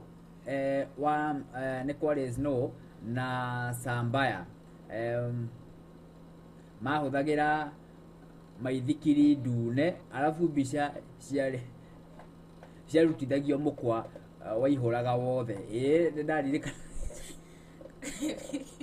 Kakore maithikiri ndune. We, Cosmas wa Maria ate kwe maithikiri ndune. Hende ya kweli, ai yo ni ayenania. Kana naga cia kihuragwo kira, naga cia kihuragwo kiraka.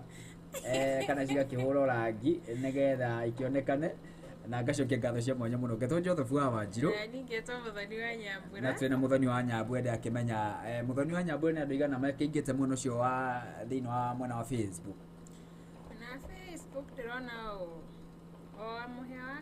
muhe wa Kandara ndare uma mitambo-ini na tugacokia ngatho cia mwanya muno na mena wa Maria na ndakimenya maundu na magithiite wega na ngakiona ngacokia ngatho cia mwanya muno ni undu unyitani wa kumuthikiriria ngwira gutire kindu gia bata muno muthikiriria taria wakorwo kimenya ati hena handu ubatire gukorwo ukigiritia na twakwigiritia by the way twakwigiritia reke ngwire maundu ni mega muno na thiini wa tabarira na muthikiriria reke nguririkania ati tabarira ino muthikiriria kana tabarira ya gukunjura gatwambe tokia mukira rwimbo rwarutirwo muthenya wa ira rwimbo rwitagwo Ituada rwinitwo nĩ Mĩrũgĩ Edition.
Go Ituada rwimbo rwa Mĩrũgĩ Edition rwakorwo rũkirekereirio muthenya wa ira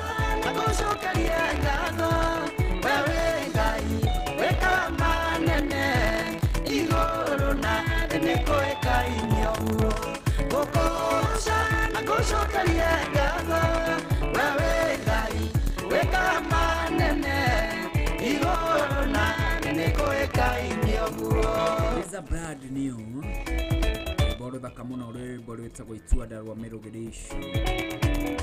Taboina agithi maredi tugathi na mbere na gukunjura na ni wega ngikuririkania muthikiriria ni wega nguririkania ati we uri mundu wa bata muno gukokire mitambo-ini ni tukenaga muno ni undu wa ngwataniro yaku njega muthikiriria ni tukenaga muno ni tondu tigane weri ngwiciria ndingiroka guku na tigane we muthikiriria ndingiroka na nikio muthikiriria ngikwiraga we uri first priority kana tungikiwa atia muthikiririe ni wa bata. No wa bata muno na nikio muthikiririo kena ihinda no kihetwo ithenya ni session ya Githima Radio nigetha we ukorwo gicokia ciuria ikonainie na tabarira citu na ngoririkanie tabarira citu ciamukagira mathaa 24 ni amu cihanda thaa 10 gugithererũka tabarira ya mwegitio kuma thinacara nginyagia thaa 3 kumagia thaa 3 muthikiriria nginyagia thaa kumagia thinacara nginya thaa 3 ugacemania tabarira kana team ya Kurira cia kihanda thaa 3 ugacemania na team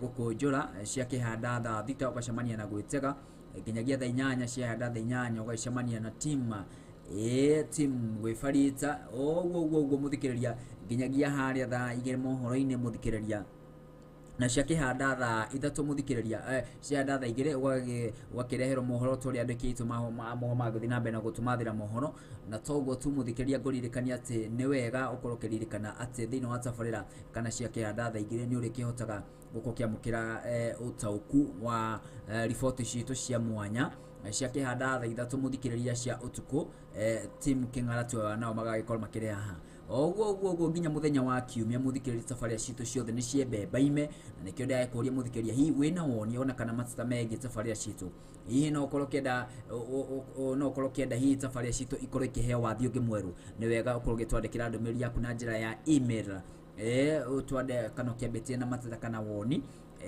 kuria mwena wa email kuria mwena kuria thini wa nenda cia ukinyaniria ni wega ni tondu ni ukoretwo uri muhari wa mbere tabarira citu ni we ni we tabarira iria igukenagia we ni we kiria gigukenagia thini wa tabarira citu nikio we ukena ithenya ria gukorwo ugicokia ona kana hi ugicangira undu uyu nigetha tukorwo tukimenya kana tukorwo tukirumbuia matata maku kona kana woni waku wigie tabarira citu twandikire email githimafmradio@gmail.com wabetie na mawoni kana matata githimafmradio@gmail.com na wagikogo muthikiriria ri maundu maku ni mayeko makire marore wega muno na ni wega na ningi ukinjire ni tabarira iriku igukenagia muno muthoni wa Nyambura ni tabarira iriku igukenagia muno gatagati ka tabarira citu ciothe igi tabarira ni unani Cosmas wa Maria ni tabarira iriku igukenagia muno ona todo ona thengia ukoni uri ha tabarira ni tabarira iriku igukenagia muno ni hapa ikiuga ciothe no but what is your favorite which is your favorite program iro kiuga ati ni wendete muno Mata magine gutwika mundu okiraga ekirete mitambo-ini na nicho turegera tukirathi nacio turenge tene tukoraga twikoraga automatically kiria twi thini wa Kurira that is your favorite no juge uguo okay no igiori ni ciothe okay no tabarira na kaundu kayo ka mwanya karakongerera ni taringi twa kurio ri tai Cosmas wa Maria ndio kana Cosmas wa Maria favorite program yaku ni iriku your favorite program gatagati ka program citu ciothe tondu ni we have more than 20 if I'm not wrong na ciathie cithiete muno gwiciria ni tabarira 19 na 5 na kugugo ni tondu kwina tabarira cia Saturday kwina tabarira cia utuku kwina tabarira cia Sunday koguo ne joye gutire Cosmas wa Maria ajate Gwitega ni favorite yake okay no nginya promote riu ni njiigua ni kunjega kuri ni tondu ciothe ikiuga atiriri ciothe tabarira citu ciothe ni favorite ciakwa no Cosmas wa Maria kuringana wamea iyo ni tabarira yake na ni uwe ni mugi ndangigweta ya mundu ungi no nginya gweta yake ni angigweta ya mundu ungi bathe mau ni mehia ni kuonania yake ndakimiendete na kiambiriria njugaga charity begins at home charity begins at home na gogo ndia kimenya ni wega mundu wothe akorwo kimenya na ni wega muthikiria ukinyandikira ndumiriri yaku kijatiriri favorite program yaku ni iriku guku gwa Githima Radio favorite program yaku kana favorite tabarira iria ungiuga wendete muno ni iriku kuringana nawe nigetha tukorwo tukimenya ati nawe hena kiria gigukenagia ni tondu twakimenya ugo muthikiriria tugaikohe kindu gitagwo ngoga ya gukorwo tugigutambura wita cambiki witu ni ndakimenya hena maundu mararugwo mashabiki itu hena maundu mararugwo nda jetereire ciume riko Amera mbere. Njeteire cimeriko wamenya reke ngwire gutire kindu iko gikiega ta wikarite handu guo nja ukaigwa mucingo mucingo nona ri mucingo ni niki Ni riu thina hani ati matiramenya ni mucingo Matiramenya ni no igwe umenye ni magukomena hamu ya kumenya ta ida mesa imuka miharati gakokena hamu muno na mundu gutombe timwai mera ni tugathie gucera rucio no ndona mera niko ni ndina ona wakira ona mucirio waku agiukaga kwira ati nitakuletea zawadi lini wendaga kumenya hii zawadi ni nini kero na mwiharirie weekend ino eroka ubwo turehariria ni no konana ni moko ikara wi mutheru tondu ndamenya kuri uratwarwo na nikenda yakwe muthikiriria twina maundu maingi muno magukoni ni tondu we uri mundu wa bata muno no ndakimenya maundu no magwithi na mbe magithiete wega thiini wa tabarira ya Gukunjura na ngakuririkania we muhuri wa biashara wikarite hau uguo we wina biashara iyo nini reke ngikwira biashara iyo yaku ihana gakara ka mwaki by the way otore ona gakara ka mwaki ungikareki handu hena mauti maingi gakara kau gakamundia kila kitu nikenda yakuririkania muthikiria ka biashara kana biashara iyo yaku ni gakara ka mwaki tukahuhiririe netago ngukwiraga muthikiriria kaingi ati ni korwa nginya biashara iria wonaga nene na cikoragwo ikionjorithia na tokonjorithia by the way wonaga mari muharine wa mbere gukorwo ati matiagaga thiini wa radio station kana thiini wa TV makionjorithia ti ati andu acio mambirie na iguru mambirie na itua na ni itua ona we ndiakenda gukiambie kuma uri gikironi kiu uri ona mari no manjirie kuma gikironi gia thi koguo matiambirie na iguru koguo ni wega nguririkania ati we wina ukina na ithenya guku gwa ceceni ya Githima Radio ukokire wonjoria waku nigetha tukorwo tukionjorithania na ningi tukorwo kiambatira gikiro kingi gia kirathi giaku na nginya andu waigwa makirete uguo tiga utura uthikagiriria kiria ciene uthikagiriria wonjoria we ni ukarigagwo hi ni kabiacara gako taria inventari ndonete wina kindu getagwo kiria wina taria no kwina biacara yaku na either wendagia ni tuge ni ta boutique ni biacara yaku by the way nigetha andu makumenya ni fataraga gukorwo ena kindu gitagwo strategies mufangire wa maundu na nikio ikoraga kaingi andu aria tari technology hai tukinyitie ungiaga ku advertise gwicia no kwina hinde iritu muno diko omothi otitatene uria wakoraga ati mundu arauma kuria arauma goka gukora handu hana tondu namenya Joseph akoragwo handu hana ni wendagiria marigo thaici utangimwira ndangimenya kuri uri na nema andu othe mathamire internet-ini ndiko turi ni mitandao na nikio muthikiria ingekuririkania ati ni wega ukorwo ukionjorithia hamwe na ithuĩ ni tondu we muthikiria ukire wa bata muno na ndukeira ni gabiacara kau kanini kaundu kau ureka kanini gakahana gakara ka mwaki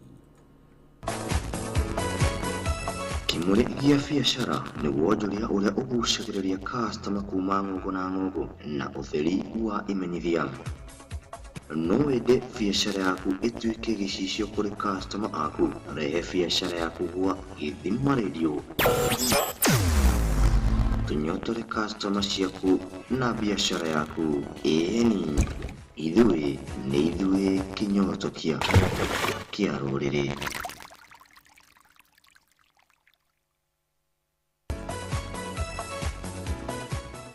we muhuri wa biacara werekie rũthĩa rĩu wĩhande na ũcamba nĩamu kĩgara gĩa biacara nĩ gĩakinya biacara-inĩ yaku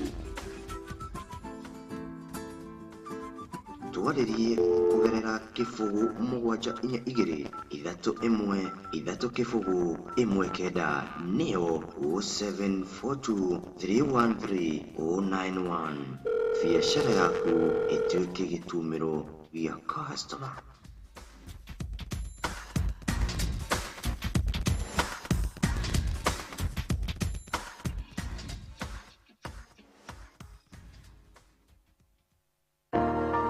Tabarira ya gwĩtega ocihanda thita cia mĩaraho tugatega ngoro citũ kũrĩ Ngai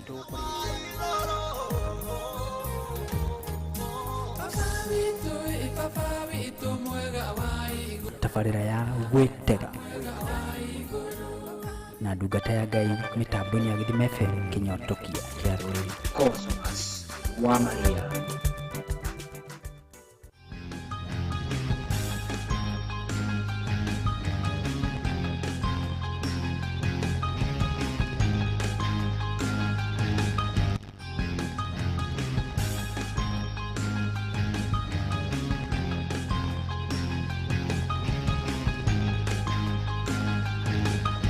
ngakuririkania muthikiriria ati ni wega uthi na mbere na kuokeranĩria hamwe naniĩ na ningĩ ngũririkanie gũtirĩ kĩndũ gĩa bata mũno ta rĩrĩa wakorwo ũkĩmenya atĩ ceceni ya Gĩthima Radio atĩ nĩ mũthiriti waku wa hakuhĩ ĩni na wagĩkorwo mũthikĩrĩria rĩ ũgakorwo ũkĩmenya ta rĩu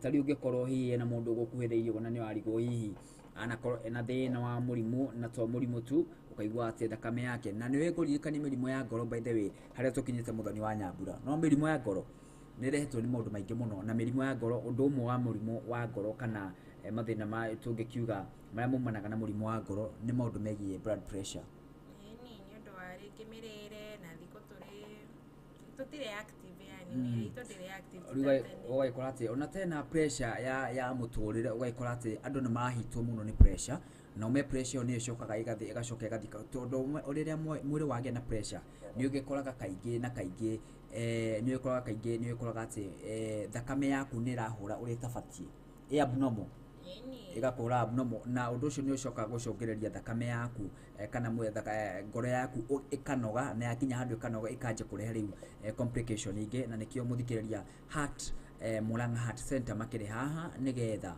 we ũngĩkorwo wĩna kaũndũ hihi ũngĩkorwo ũkĩigua gĩthũri-inĩ gĩaku na ndakwĩrĩte gũtirĩ kĩndũ gĩa bata mũno kĩrĩa wonaga ngari itwaragwo garage kana itwaragwo service ngari ndĩtwaragwo service atĩ tondũ nĩ ĩthũkĩte makĩria aca no gũthi kũrorwo na nĩkĩo ngwĩraga mũthikĩrĩria atĩ onawe ũngĩkĩgĩa na ihinda nĩ wega ngũririkanie thibitarĩ ndĩthiaga tene tondũ mũndũ arĩ mũrwaru ona thaa ici wĩna ũgima mwega wa mwĩrĩ thiĩ wĩkwo kĩndũ gĩtagwo check up thiĩ ko check up na eko check up kana kũrorwo nĩgetha mwĩrĩ waku ũgĩtigĩrĩre atĩ maũndũ makĩagĩrĩra nĩ tondũ ngĩkwĩraga ngwĩraga gũtirĩ kĩndũ gĩa bata mũno ta rĩrĩa wakĩgĩa na ihinda rĩa gũkorwo ũkĩrora o we mwene wambe wĩyende nĩ tondũ kũrigĩrĩria nĩ kwega mũno gũkĩra kũhonia na nĩkĩo Murang'a Heart Center makĩrĩ haha ni andũ makĩũhĩgĩrĩire na gũthondeka mĩrimũ ya ngoro na to gũthondeka by the way ũhũri wa mbica nĩgetha magatigĩrĩra na macini cia kĩrũ nĩ tondũ magatigĩrĩra atĩ ũndũ ũrĩa wakĩonekana nĩ wakĩhota gũkorwo ũkĩrũmia procedures cia ndagĩtarĩ nĩgetha maũndũ maku makorwo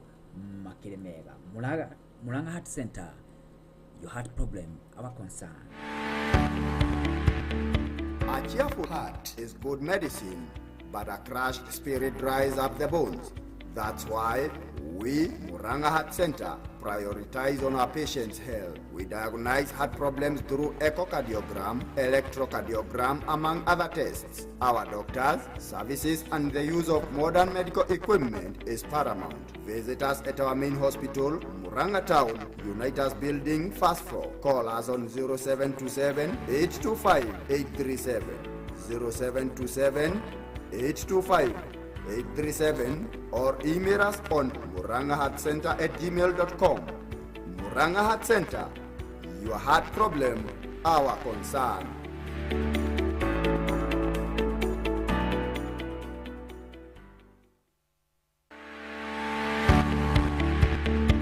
Ngoro iria ngenu nĩ mũthaiga mwega na roho mũthuthuku ũtũmaga mahĩndĩ ma mũndũ mang'are na nĩkĩo ithuĩ Murang'a Heart Center twĩkĩrĩire kũrigita arwaru aitũ na ũigĩrĩrĩki ona kũhithũria arĩa mena thĩna wa ngoro kũgerera echocardiogram, electrocardiogram na ingĩ nyingĩ. Ũrigiti witũ nĩ wĩkũranĩire kũrĩ marĩgĩtarĩ maitũ ona ũhũthĩri wa macini cia kĩrĩu. Tũcerere thibitarĩ-inĩ itũ Murang'a Town, Unitas Building, first floor, kana utwaririe kugerera 0727 825 837, 0727 825 837.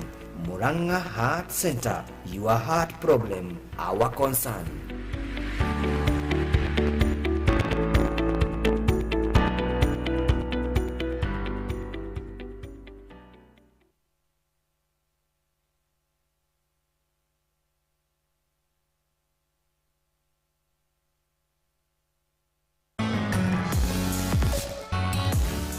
Cihandatha ithatũ cia mĩaraho marĩa magũkoniĩ ũgima mwega wa mwĩrĩ, mataro na gũtaũkwo nĩ watho wa gatiba yaku. Tũgagũkũnjũrĩra bairo ciothe o wa mwambĩrĩrio nginyagia wa gatano tabarĩra-inĩ ya Gukunjura nginyagia thaa thita cia mĩaraho mĩtambo-inĩ ya Gĩthima Radio, kĩnyotokia kĩa rũrĩrĩ.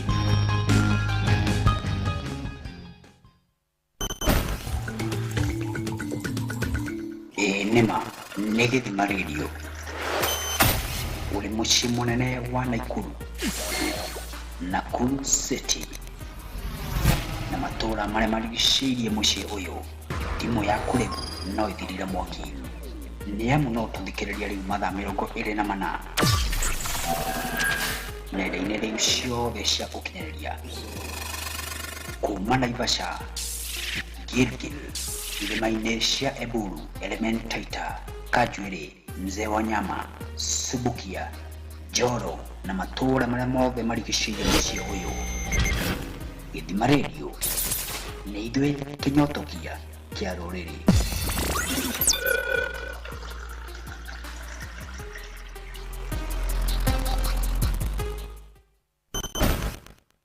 Gacokia ngatho cia mwanya mũno mĩtambo-inĩ ya Gĩthima Radio. Thaa ici ndĩrakĩona nĩ thaa ithano yatige ndagĩka 4, thaa ithano cia rũcinĩ yatige ndagĩka 4. Gacokia ngatho cia mwanya mũno na ngakena nĩ ũndũ wa ngwatanĩro yaku njega, na ndĩrakĩmenya nĩ gũkoretwo mũthikĩrio kĩrĩ mĩtambo-inĩ, na gacokia ngatho cia mwanya mũno we ũkĩruta wĩra waku, either kana nĩ wa mũkawa, either kana hihi ũkĩendagia nguo, either kana kaũndũ karĩa wĩkaga we, gacokia ngatho cia mwanya mũno nĩ tondũ wa gũkorwo ũkĩendete ceceni ya Gĩthima Radio na gũthiĩ na mbere na gũkorwo ũkĩruta wĩra waku kuma harĩa ũrĩ. Nĩ ndakĩmenya maũndũ mothe nĩ mabata mũno nĩ tondũ no nginya andũ marĩkĩigĩrĩra gĩtũngũrũ metha-inĩ ndagĩka ya mũthia, na nĩkĩo ngĩkwĩraga kaingĩ mũthikĩrĩria nĩ wega tũthiĩ na mbere na kũruta wĩra wa moko maitũ, nĩ tondũ Ngai no augire atĩ igũta nĩ gũkua cigũkua nĩ ng'aragu. Koguo nĩ mũthoni wa Nyambura na wa kũruta wĩra, ndũgete ciuma na igũta wĩra atĩ utapokea timana timana, no nginya andũ metĩke kũruta wĩra nĩgetha maũndũ maku makorwo makĩrĩ mega.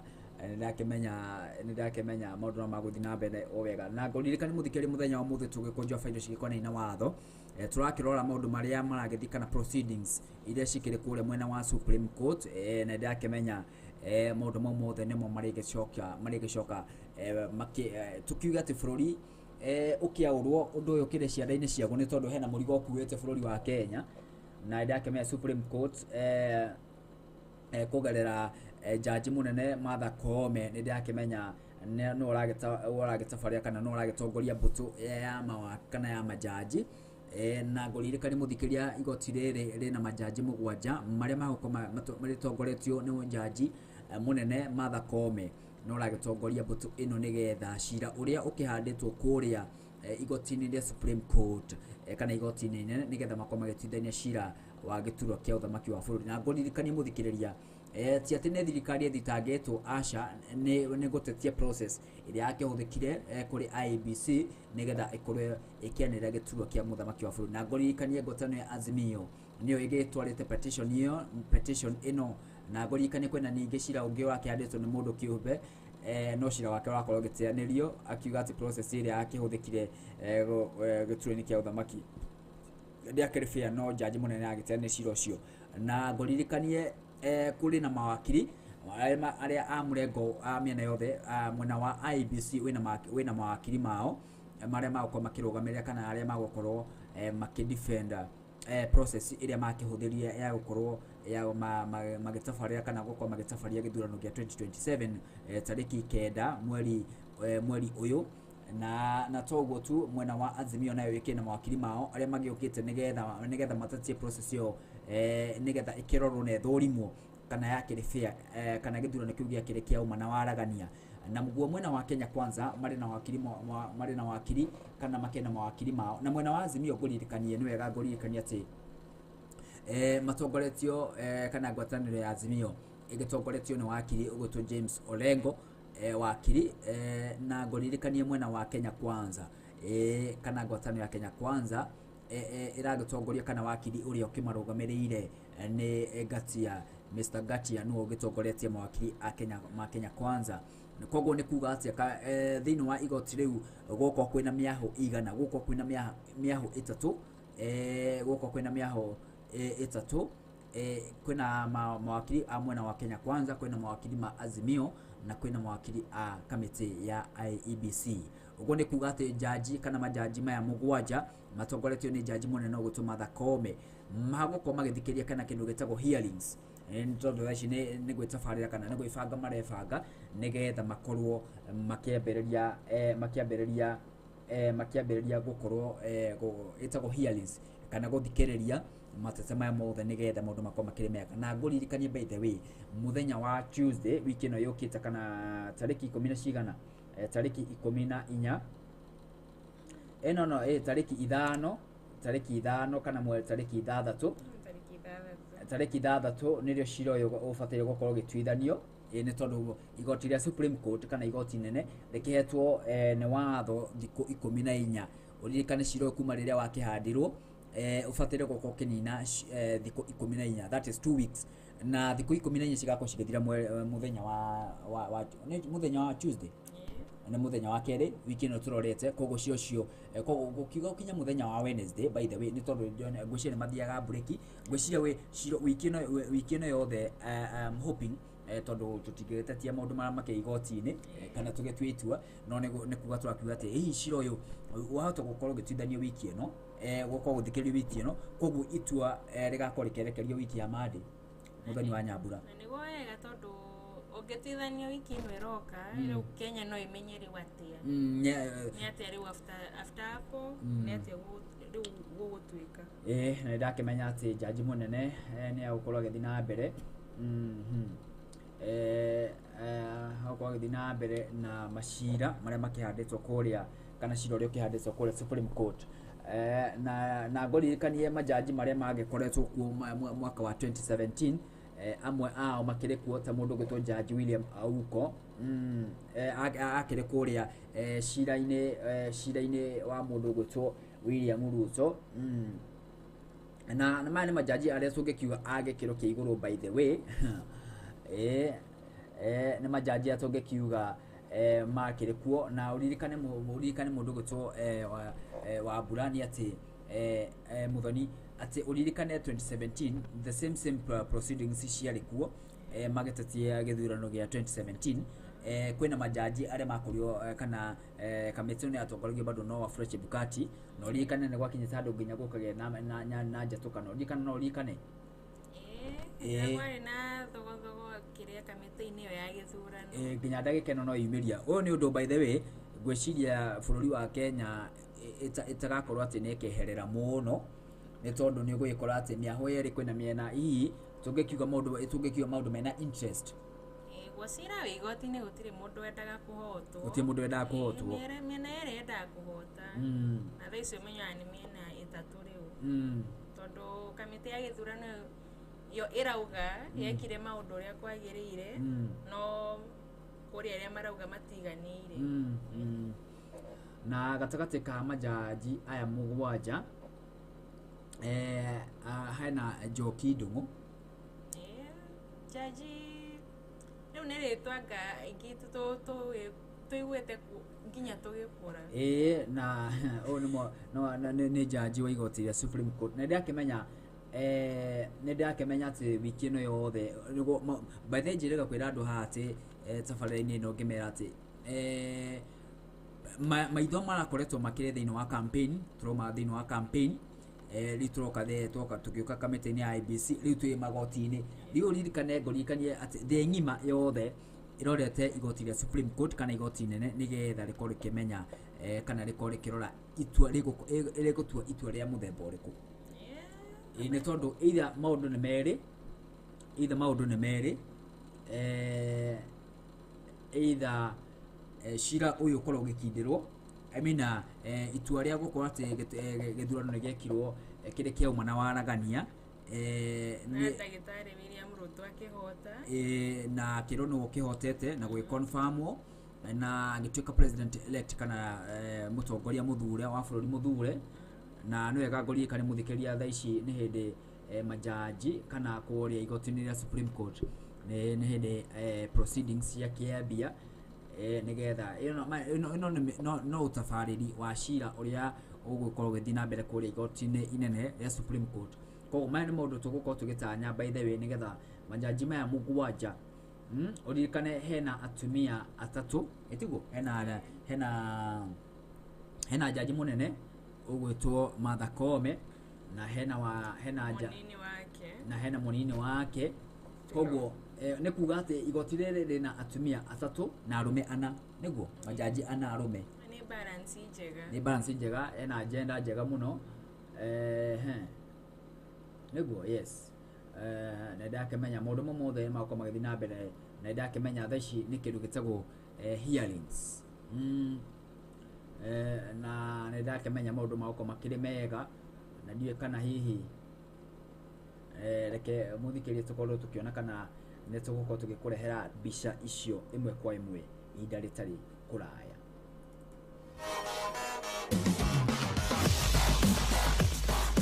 Memerekia wa Githima Radio ukoretwo ukinyenyia thingo nenda-inĩ cia ũkinyanĩria kuma mwaka wa 2019 na rĩu nĩtwambatĩrĩtie ikĩro cia ũmemerekia mathaa 24 Githima Radio kinyota kĩa rũrĩrĩ.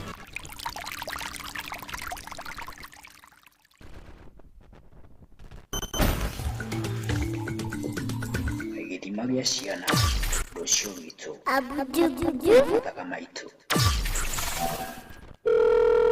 woni gũgũrĩ wĩna uge tabarĩra-inĩ citũ ciothe mathaa 24 aranĩria na ithuĩ kũgerera 0742412099 kana official email githimafmradio@gmail.com ndũkamaĩrĩrie.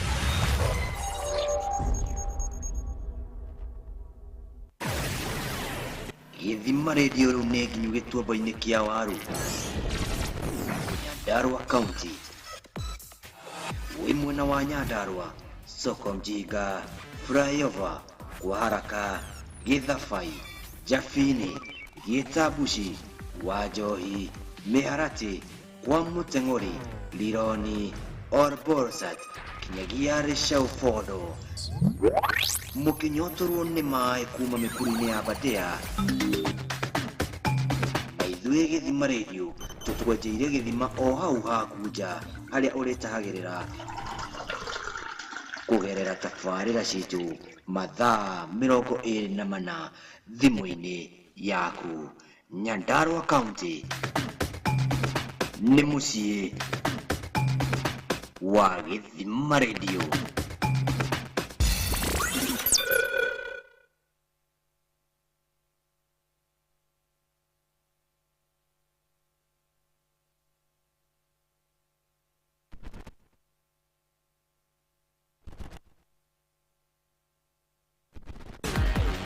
Kĩhumo kĩa ũndũ o wothe nĩ kĩrĩ gĩtĩo kĩa mwanya. Ngumo ĩthiaga ĩgatiga mwene na nĩkĩo ngumo na kĩhumo gĩa bũrũri wa makorobea ma haci ĩtangĩriganĩra.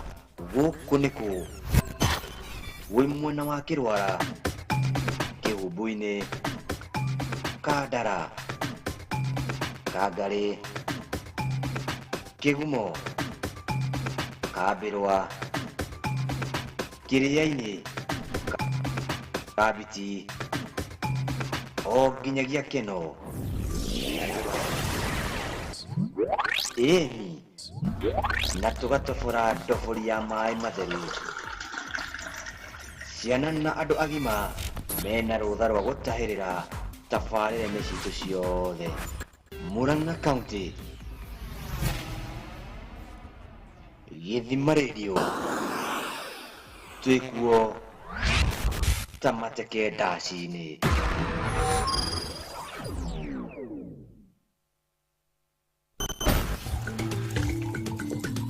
Githima kĩa ũthingu, githima kĩa ũtheru, githima kĩa gwĩtigĩri Ngai, githima gĩa kwĩrirĩria mĩthiĩre ya gũkenia Ngai.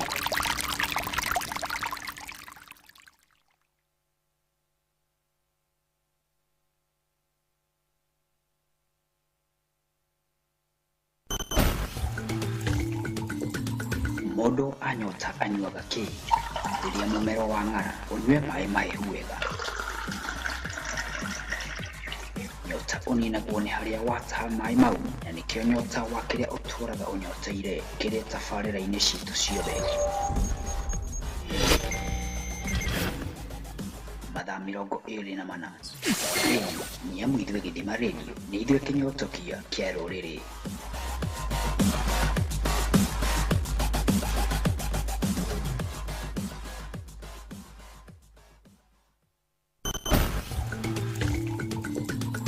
Githima gĩa ciana rũciũ witũ thaga maitũ.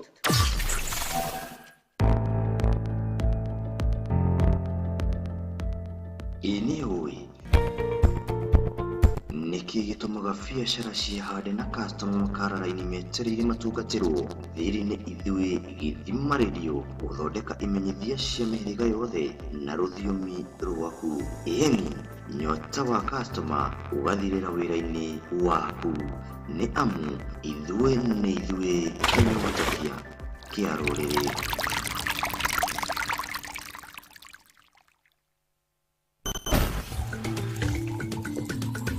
Ndũrabatara kũrĩrĩria gũkũ nĩ kũ. Nĩamu ĩmenyagwo na mũkubĩrie ona kana mayo makinya kuma mwaka wa 2019 nĩyũĩkaine mũtambo kũrĩa ona magĩtua matua ma gũtũra kuo. Githima Radio, kĩnyotokia kĩa rũrĩrĩ.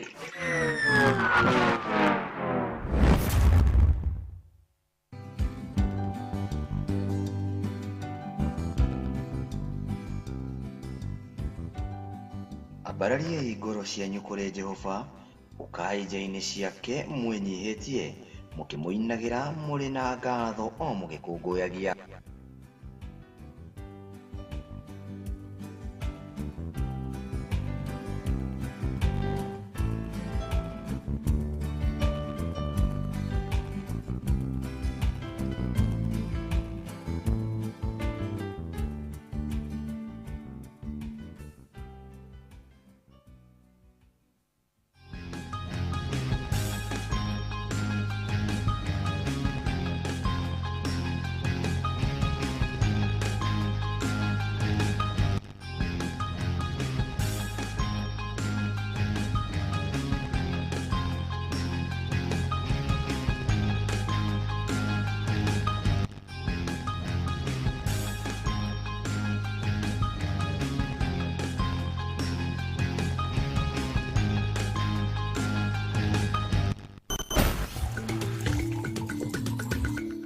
Nĩma nĩ Githima Radio, ũrĩ mũciĩ mũnene wa Nakuru City na matũũra marĩa marigicĩirie mũciĩ ũyũ. Thimũ yaku rĩu no ĩthirire mwaki, nĩamu no ũtũthikĩrĩria rĩu mathaa 24 nenda-inĩ rĩu ciothe cia ũkinyanĩria kuma Naivasha, Gilgil, irĩma-inĩ cia Eburu, Elementaita, Kajwiri, Mzee wa Nyama, Subukia, Joro na matũũra marĩa mothe marigicĩirie mũciĩ ũyũ. Githima Radio nĩ ithuĩ kĩnyotokia kĩa rũrĩrĩ.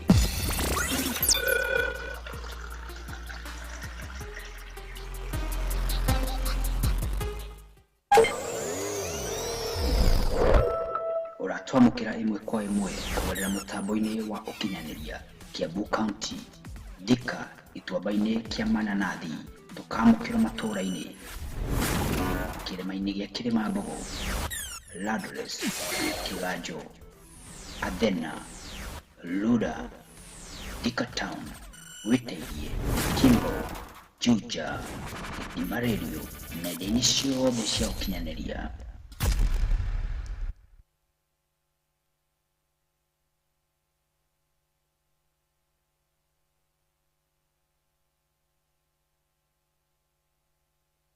Appear for IBC, assisted by Mr. Kamau Karori, Senior Counsel.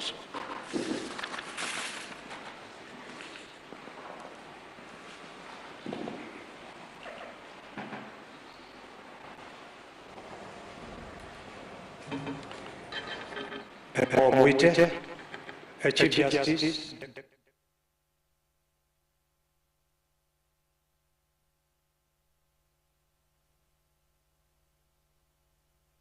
Instructed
Ndũmĩrĩri ya thayũ kũrĩ bũrũri witũ wa Kenya. Marũa ma Paulo marĩa mandĩkĩirwo Timotheo wa mbere kamwari ka 2 kwanja 1 nginya 2.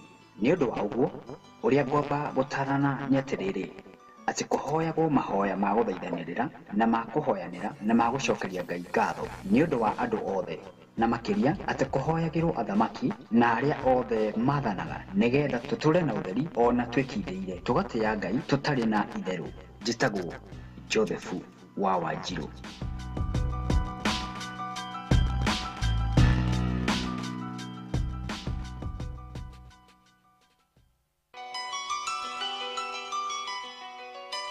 Ndũmĩrĩri ya thayũ kũrĩ bũrũri witũ wa Kenya. Marũa ma Paulo marĩa mandĩkĩirwo Timotheo wa mbere kamwari ka 2 kwanja 1 nginya 2. Nĩ ũndũ wa ũguo ũrĩa ngwamba gũtarana nĩ atĩrĩrĩ atĩ kũhoyagwo mahoya ma gũthaithanĩrĩra na ma kũhoyanĩra na ma gũcokeria Ngai ngatho nĩ ũndũ wa andũ othe, na makĩria atĩ kũhoyagĩrwo athamaki na arĩa othe maathanaga nĩgetha tũtũre na ũtheri ona twĩkindĩire tũgatĩĩa Ngai tũtarĩ na itherũ. Njĩtagwo Joseph wa Wanjirũ.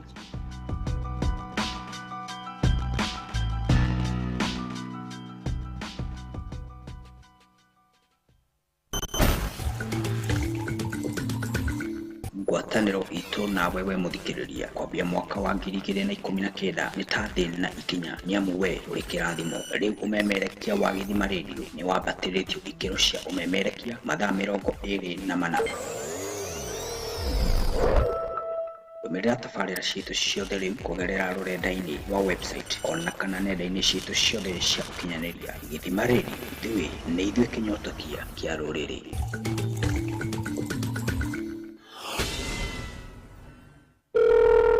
Woni ule wĩna uge tabarĩra-inĩ ciitũ ciothe mathaa 24. Aranĩria na ithuĩ kũgerera 0742412099 kana official email githimafmradio@gmail.com. ndũkamaĩrĩrie.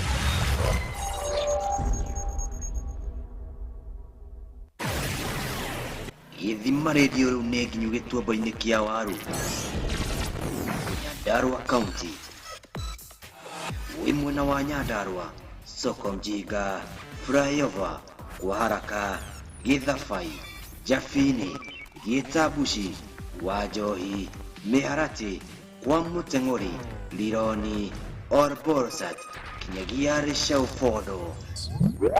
Mũkĩnyotorwo nĩ maĩ kuma mĩkuru-inĩ ya Badea, na ithuĩ Gĩthima Radio tũkwenjeire gĩthima o hau haku nja harĩa ũrĩtahagĩrĩra kũgerera tabarĩra ciitũ mathaa 24 thimũ-inĩ yaku. Nyandarua County nĩ mũciĩ wa Gĩthima Radio.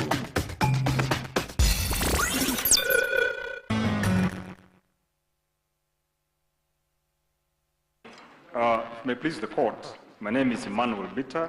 I appear for the Attorney General, that is in petition number E03, the interested party, and in E07, the 9th respondent.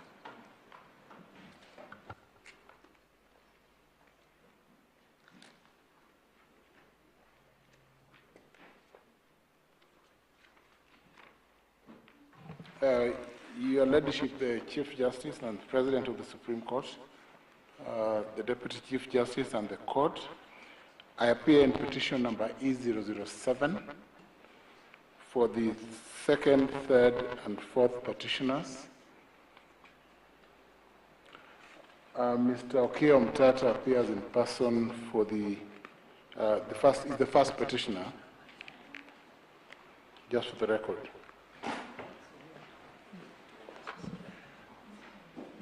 A very good morning, my Lady Chief Justice. Did you record your name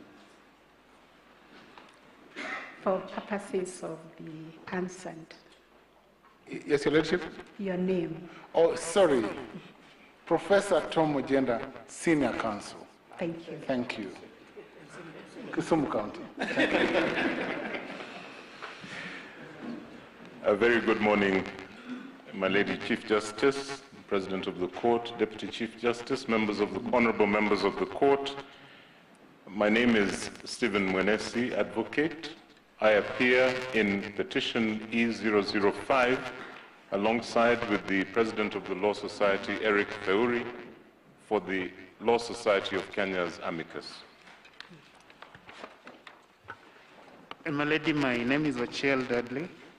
It's my pleasure to appear before you again, this time for the International Commission of Jurists as amicus curiae. I appear alongside Ms. Anne Shikongige, who is in the adjoining court. Thank you, my lady.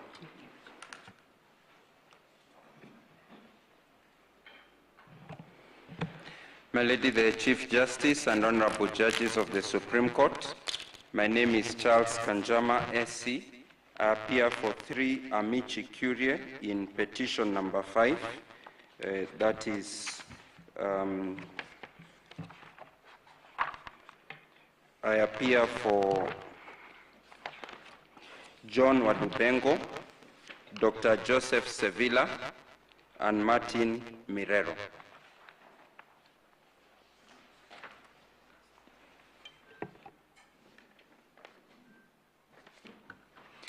May it please you.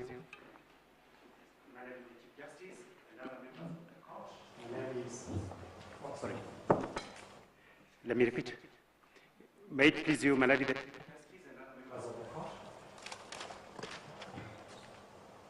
My name is Kibe Mongai Advocate. I'm appearing in petition number E008 alongside Ms. Wairimo Kero.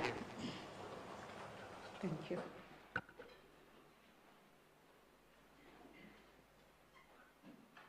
May it please you, my lady. My lady, there used to be a rule about seniority. I have been stood down twice. Yes. Maybe I should go. It is still there. I appreciate my lady's protection. My lady, my name is Gedhu Muigai, Senior Counsel, and I appear for Mr. Wafula Chebukati, supported by Mr. Eric Gumbo. And I appear for IEBC, supported by Mr. Kamau Karori and Mr. Mohat Jomane and Mr. Tito Tiago. Tito Tiago. Yes, this is the third time you are telling us that as Professor. Okay, my lady, I thought we would need to do that in every matter, but I'm guided by you now, and I yield the floor to my learned colleague. Okay.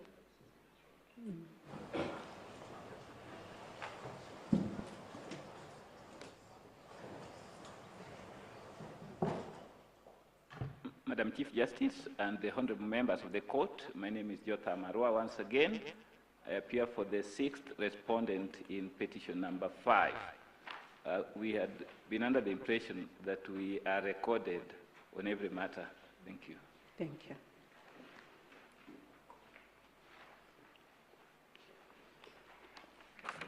you. Your Ladyship and members of the court, my name is Apollo Mboya. With respect to petition number 4, I appear for the 3rd respondent. With respect to petition number 5, I appear for the 5th respondent. And lastly, with respect to petition number 7, I appear for the 3rd respondent. Thank you. Thank you.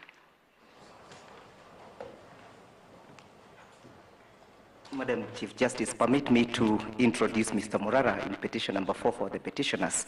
Here is seated in court number 1. I erroneously left out his name. Mr. Morara. Thank you.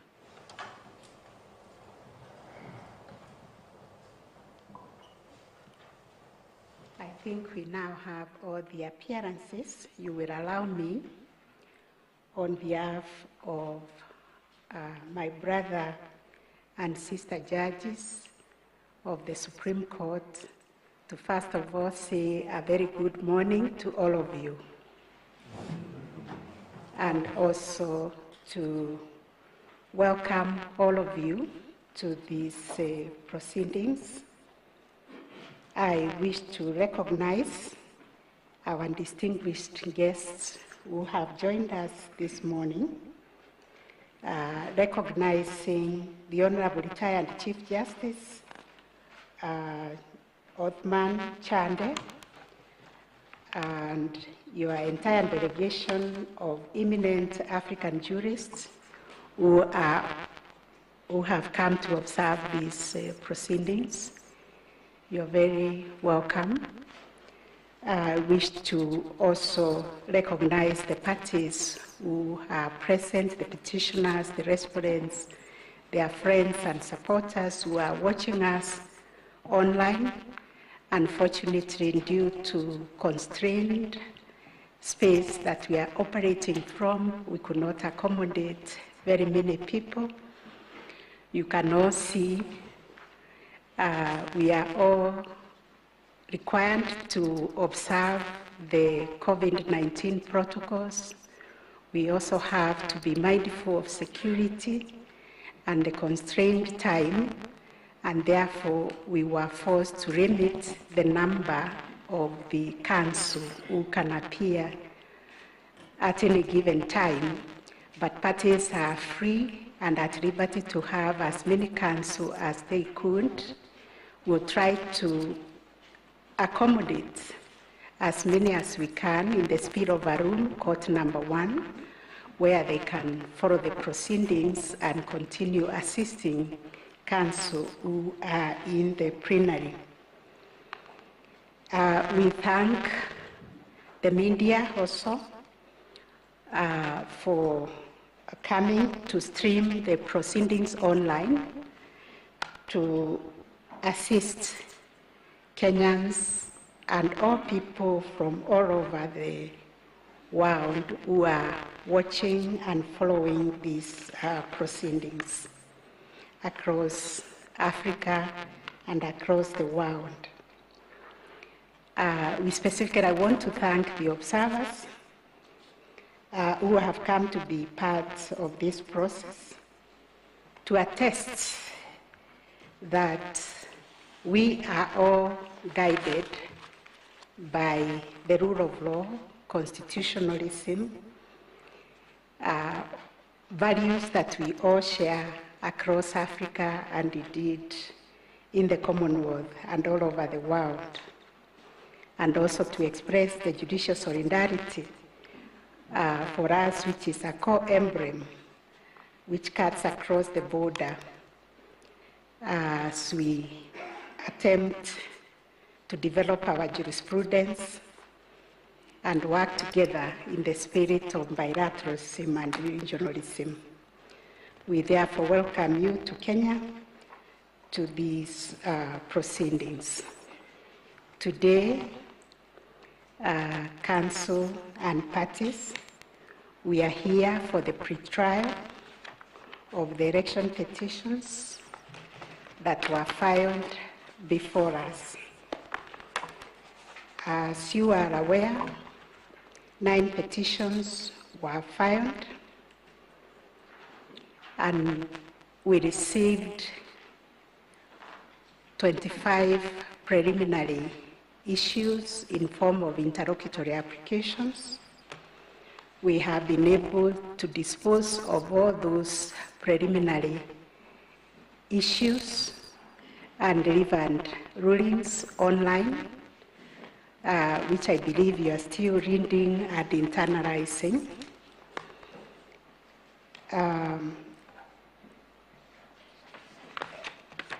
After we dealt with the preliminaries, 2 petitions were struck out. Petition number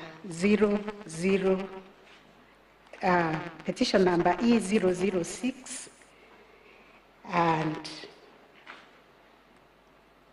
petition number E009 were struck out, and the rulings were delivered together with the media summary showing the reasons why they were struck out. So we are left with 7 petitions, and The court has considered the 7 petitions which emanate from the same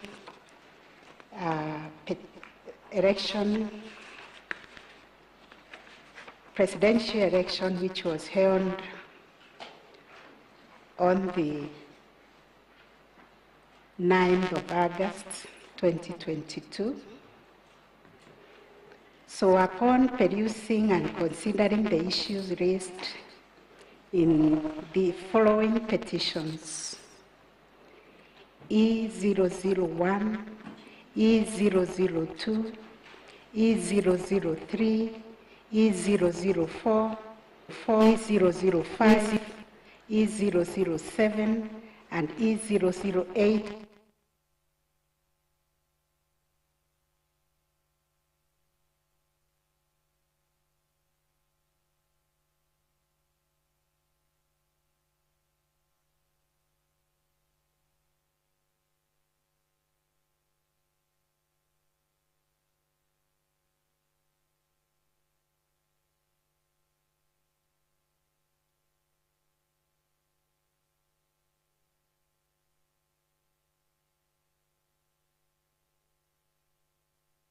Four, 5, 7, and 8 of 2022 be and are hereby consolidated with petition number E005 of 2022, which is designated as the lead presidential election petition for 2022.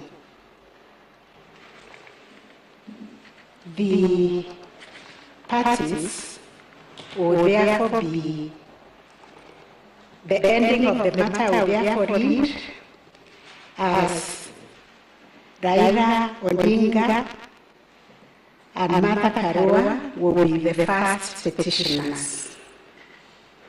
John Njoroge Kamau will be the second petitioner.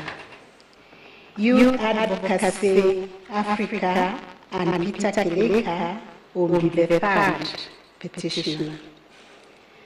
Kerif Khalifa, George Osewe, Ruth Mumbi, Grace Kamau, David Kariuki will be the fourth petitioner. Okia Mtata Okoiti, Nyakena Wycliffe Gisebe, Victor Okuna, John Maina will be the sixth petitioner.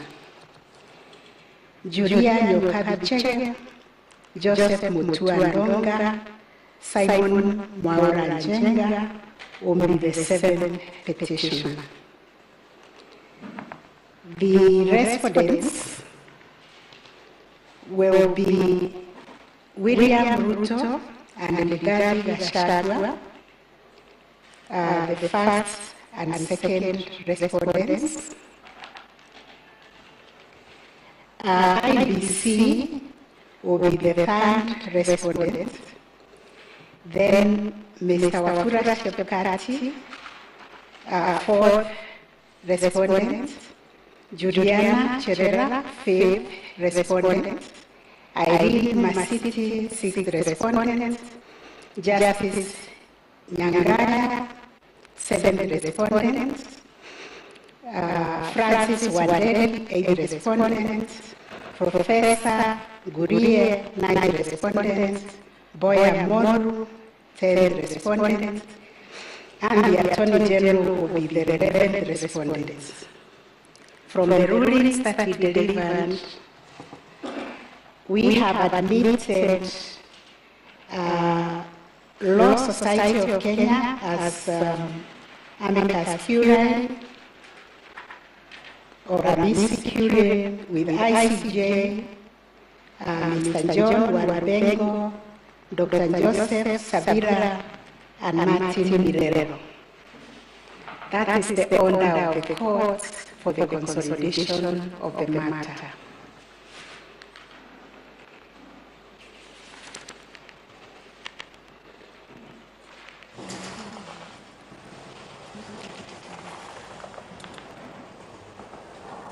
So, The other issue that we are going to deal with this morning, upon consolidation of the matter, is to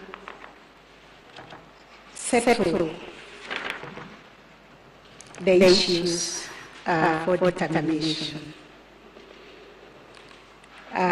The court, having considered the pleadings that were filed, the submissions, and all the documents that were filed, we have framed 9 issues that have been shared with you by now, I believe, but I will read them out.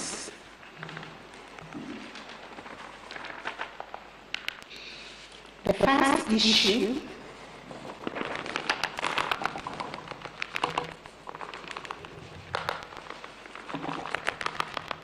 is whether the technology deployed by IBC for the conduct of the 2022 general elections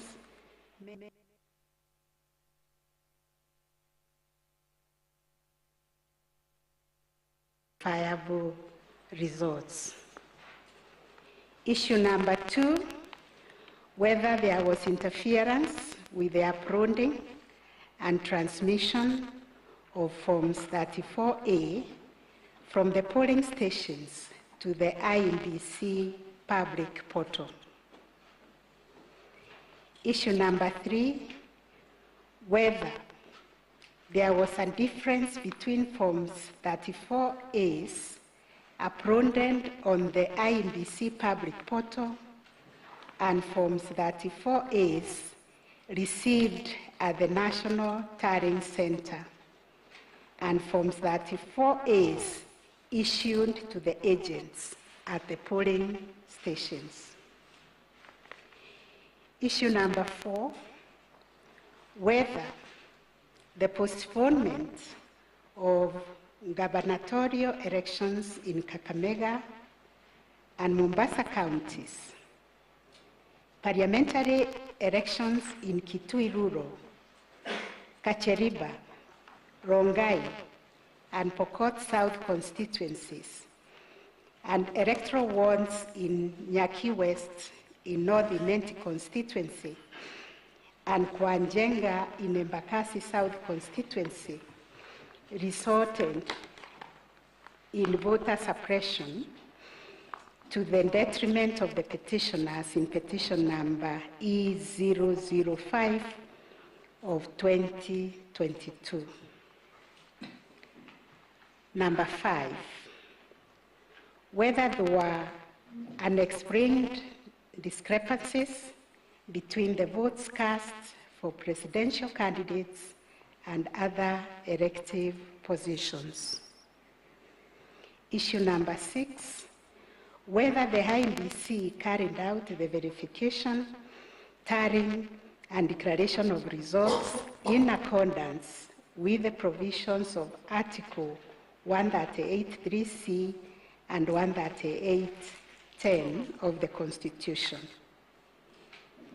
Issue number 7, whether the declared president-elect attained 50% plus 1 vote of the votes cast in accordance with Article 138(4) of the Constitution. And number 8, whether there were irregularities and illegalities of such magnitude as to affect the final result of the presidential election. And finally, what reliefs and orders can this court grant or issue? Those were the issues that the court has come up with.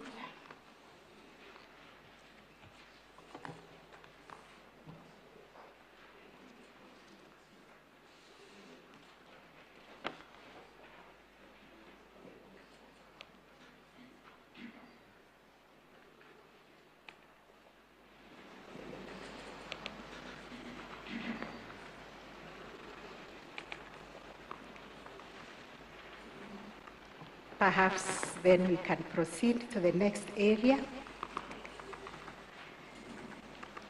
Perhaps then we can proceed to the next area. Council President and parties, considering the constitutional time frame for determining Council President and parties election petition, considering the constitutional time frame for determining the consolidated as well as election petition, and the nature of the issues raised as well as the COVID-19 pandemic, we have limited the number of advocates who can sit in the plenary as per the schedule that was shared with you this morning by the registrar of the court. For further clarity, I've been asked to clarify that parties have a right to representation of as many lawyers as they wish. The only reason we cannot accommodate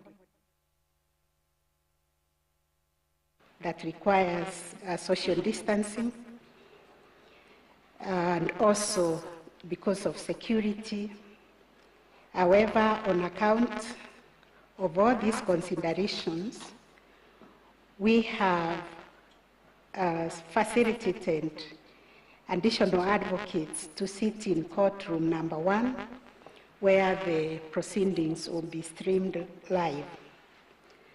I will seek your indulgence on behalf of my brother and sister judges and cooperation in this regard. We have also shared a time allocation that is allocated to each one of you. I believe you have been given a copy of the time allocation schedule. Things are streaming online. If you can check, maybe it has come, but I can read it for you. When we will start the hearing tomorrow,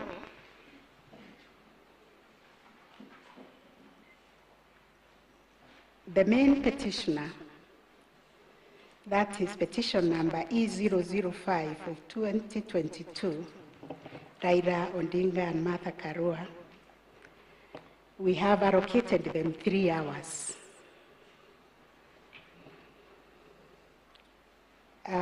The supporting petitioners, being petition number E001 of 2022, John Joroge Kamau, we have allocated that supporting petitioner 30 minutes. Petition number E002 of 2022, Youth Advocacy Africa and Peter Kirika, we have allocated 30 minutes. Petition number E003 of 2022, Kerif Karifa and others, 30 minutes. Petition number E004 of 2022, David Kariuki Ngari, 30 minutes. Petition number E007 of 2022, Okia Omtata Okoiti and others, 30 minutes. Petition number E008 of 2022, Julia Nyokabi and others, we have allocated them 30 minutes. It is hoped that that will be the time allocation for tomorrow, and when we proceed to the hearing will be the time allocation for tomorrow. Okay.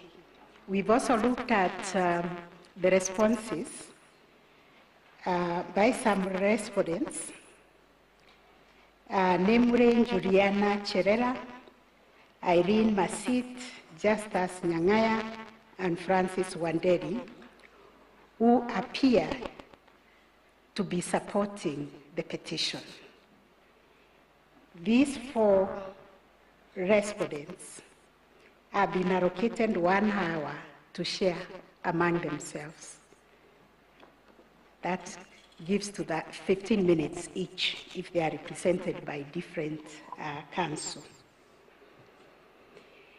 Then parties in opposition to the petitions, we have identified IBC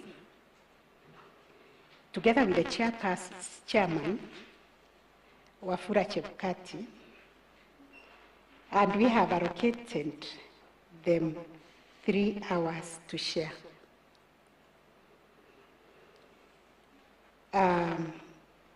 William Ruto and Rigathi Gachagua, they have been given 3 hours.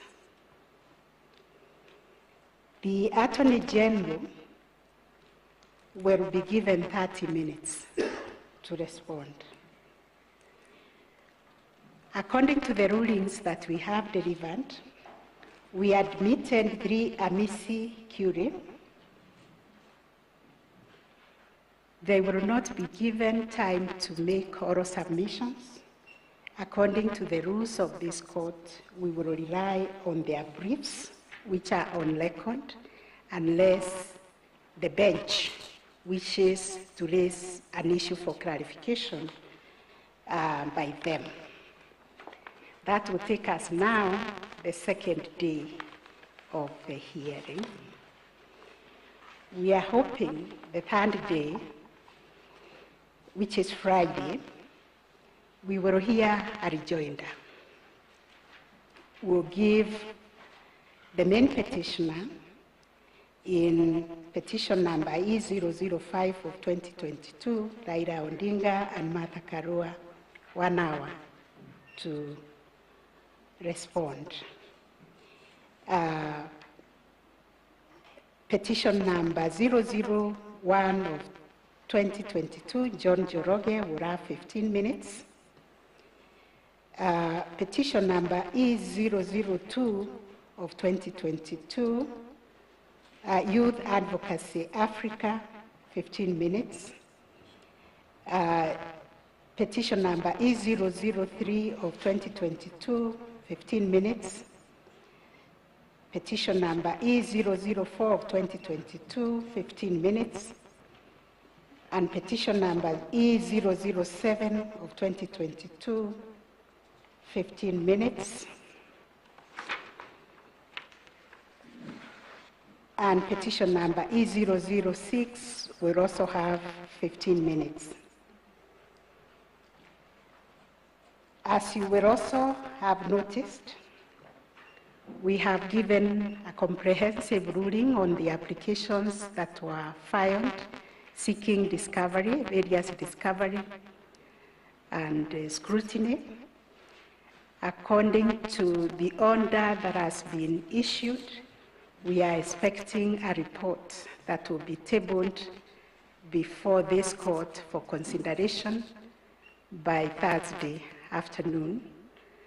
And if there will be issues arising from that report, we have agreed to give the main petitioner 30 minutes to respond.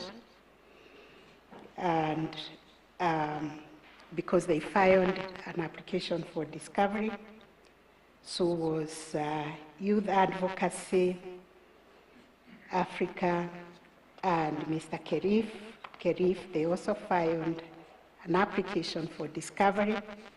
According to the issues that they were raising, the Youth Advocacy will be given 20 minutes, and Kerif, who was seeking one issue, will be given 10 minutes. The IBC will be given 30 minutes, and William Ruto and Rigathi Gachagua will also be given 30 minutes to respond to the report that will be filed if there will be issues arising, which they will wish to respond to. That is the time allocation. Due to the time constraints that we have to determine these election petitions, within 14 days. You will appreciate also the filing was tight within 7 days. This is dealing with information or evidence from all over the country. The framers of our Constitution decided that they will give 14 days. It has been done before, and we hope to do it also this time. But we'll also seek your indulgence when you are allocated your time, you will adhere to the time.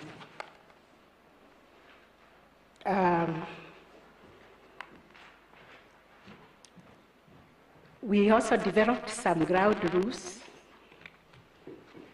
as a court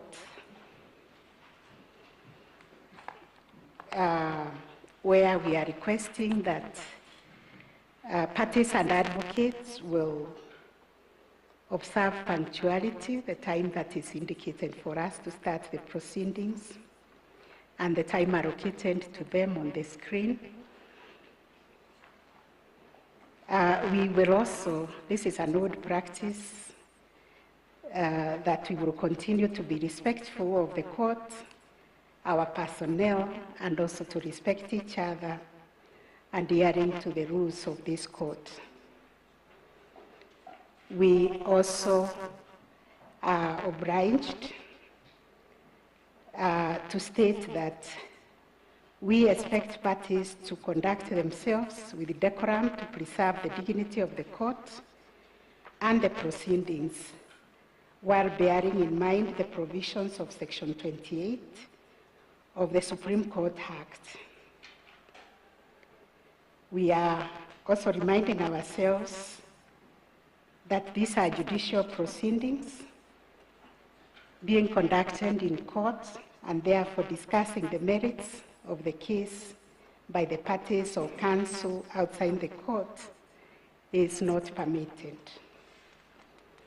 We still have the power under Section 28 of the Supreme Court Act to cite such parties who are in violation of the provision of the law.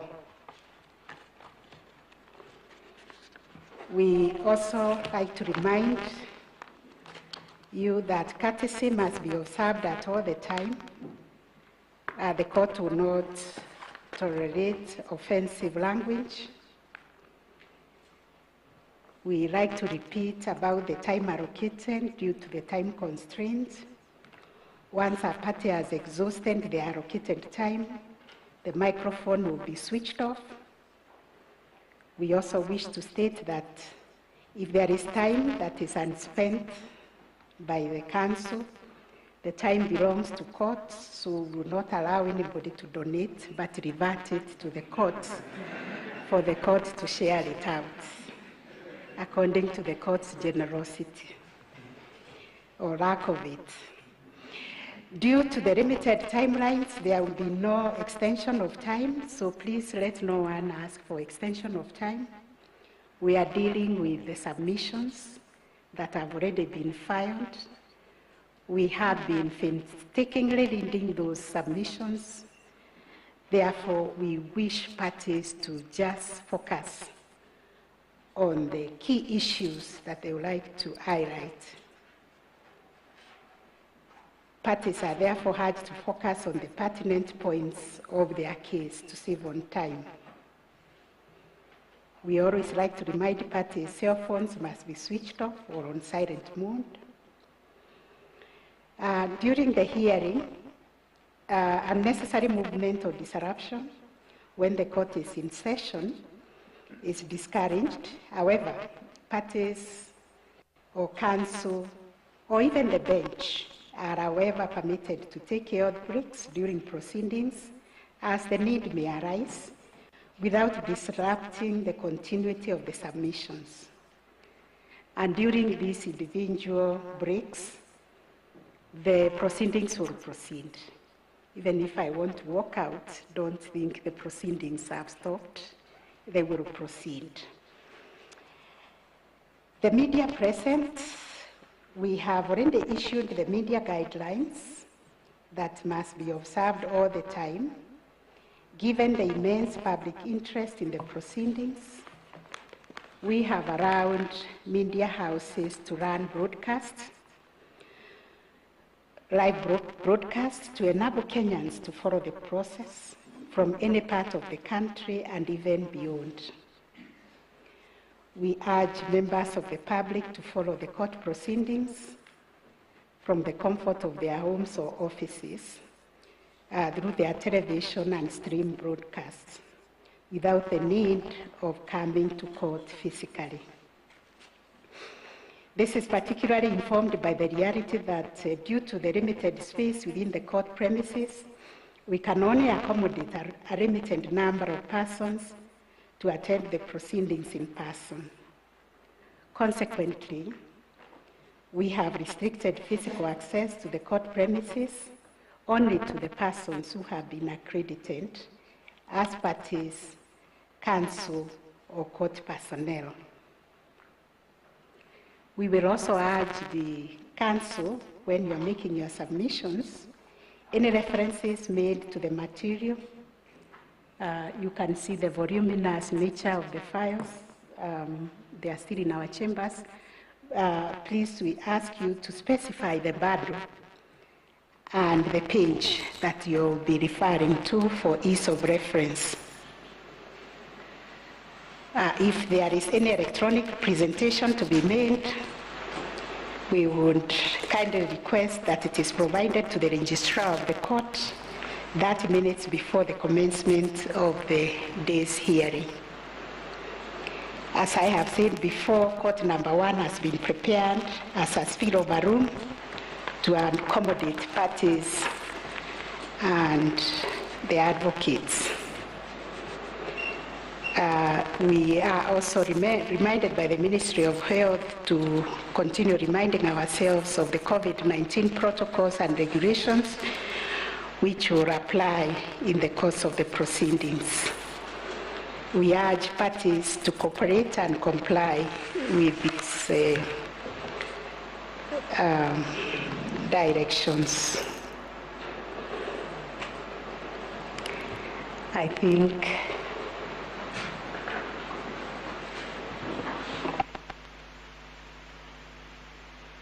that is all from the court.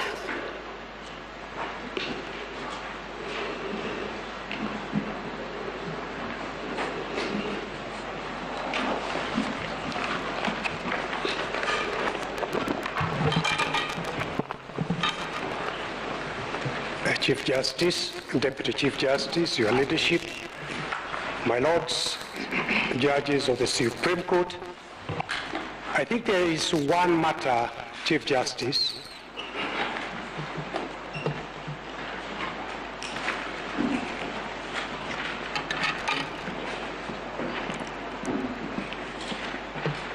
there is one issue that was raised by my colleague, Professor Githu Muigai, regarding the correct team of lawyers,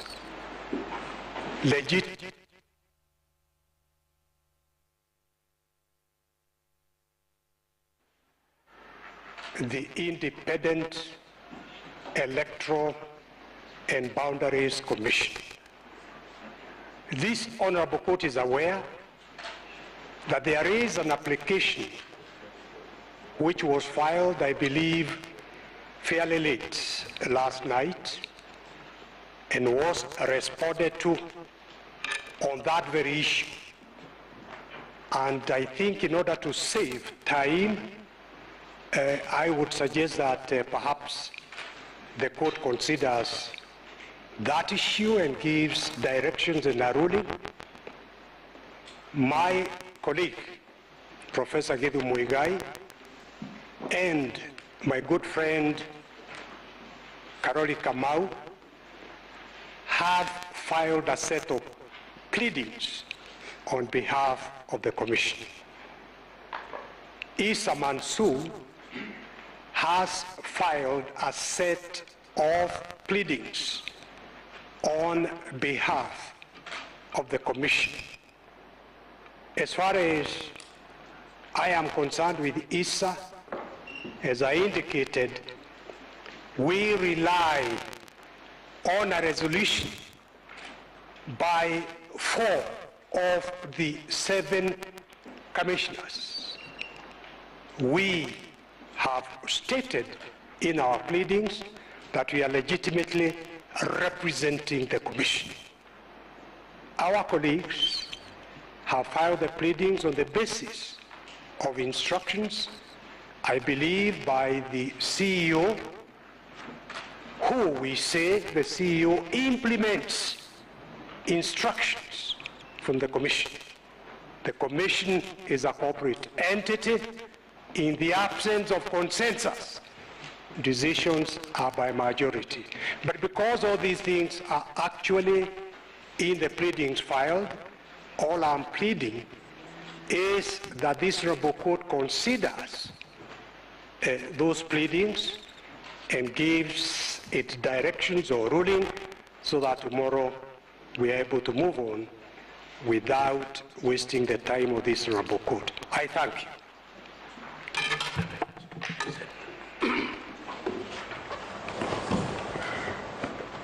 May it please you, Madam Chief Justice and the honorable members of the court, I would like to set the record straight.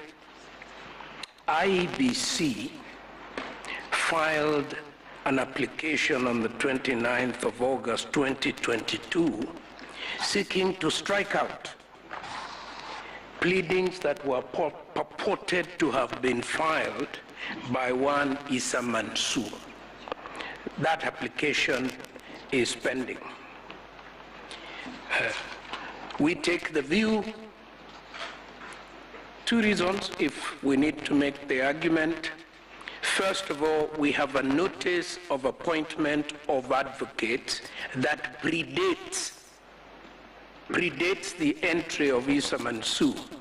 Best civil practice would have required, if a legitimate change of advocates was to be made, for a notice of change of advocates to be filed.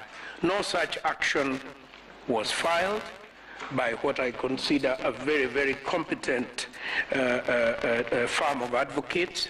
So there, in our view, there must have been collateral purpose. Secondly, it is not the work of the commissioners of IEBC, whether in majority or in minority, to procure any services. That flies totally in the face of the procurement law in this country. As we sit here now, the 4 who purport to have procured have committed a criminal offense and should be treated as such. So, in my opinion, what I understood my lady and the court to have said earlier in your ruling was that IEBC was properly represented by its advocates on this table. However, the 4 individual commissioners who are now cited as respondents but who are supporting the petition will continue to enjoy the very distinguished services of my senior learned friend, the Honorable Paul Mwita.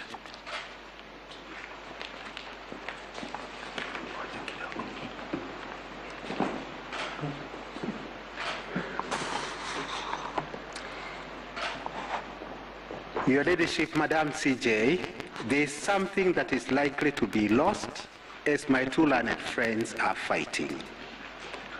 And it is so important, it could compromise really the fairness of the hearing which you have endeavored with so much effort to craft a way forward. It is this: 8 petitions were filed against my client within the 7 days cast in stone in the Constitution. It is the first time in this republic that 8 are filed. In 2013, there were 2. But because of ingenuity of this side of the court, we now can file very many, all intended for the same purpose. That aside, I burnt midnight oil, filed my response within time. Then comes the group of 4 commissioners. On 26th August, they have filed a response to the petition. They are filing this under the pretext they are respondents. They file a response. It is not a response. It is a new petition. There are new claims, new grievances, new grounds for nullification of my client's electoral victory. Senior counsel. Yes. I think a ruling was delivered on their participation as respondents. If you could just allow me 1 minute. What we are addressing is whether they should be represented by lawyers or by IBC. I was dealing with the response that they have filed. And that is the point that I think my learned friend, Githu Muigai, was alluding to. Will that response still be on record, or are they limited to the affidavits that they had filed and which have been allowed? Because if the response is also part of the record, a response filed or a new petition filed outside time, I do not know whether I need to respond to it and whether it will be admitted by the court, notwithstanding the strictures in Article 140. I hope my... We've got a new senior counsel. What we are dealing with is the application of whether we should allow counsel to represent the 4 commissioners. As you can see, the 2 factions are insisting they are representing IBC. And in the mix of it is that response that has been filed by learned counsel Paul Muite's team. We volunteer to consider that application. Please. Which was, I think, filed out of time, so... Yes, that is night. Is filed out of time. We'll consider it and come back with a ruling. Correct. Yes. That's number 1. Number 2, again, something which may be lost out. When I look around me, my colleagues, each representing a party. And as you said, some could be secondary petitions. They each have, under the guideline you gave, 4 lawyers each. Very carefully, I did. And it's only the main parties who have 4 lawyers. All the petitioners are main parties. Okay. All the petitioners are main parties. Say, for example, petition number 1, they have my learned friends, 4 of them. And the same goes for each petition. I don't know why the noise is being generated. I can see a battery of governor. It's each 2-2. Oh, huh? 2. Mr. Ngatia, the other petitioners have 2. 4. Oh, very well. So we really have no reason to complain. Thank you so much, my lord. Nonetheless, actually, that makes my work much easier. Each has 2, they are 8, 16, or against nullification of 1 person. And then that 1 person, you limit him to 4 lawyers. I appreciate, I'll be the first one to say we are living in difficult times. But surely it will be very difficult for me, and I say this in all fairness, to be able to master a defense against all the 18 lawyers when all we have is a team of 4. Let me say the last thing, Madam Chief Justice, because your fairness is legendary.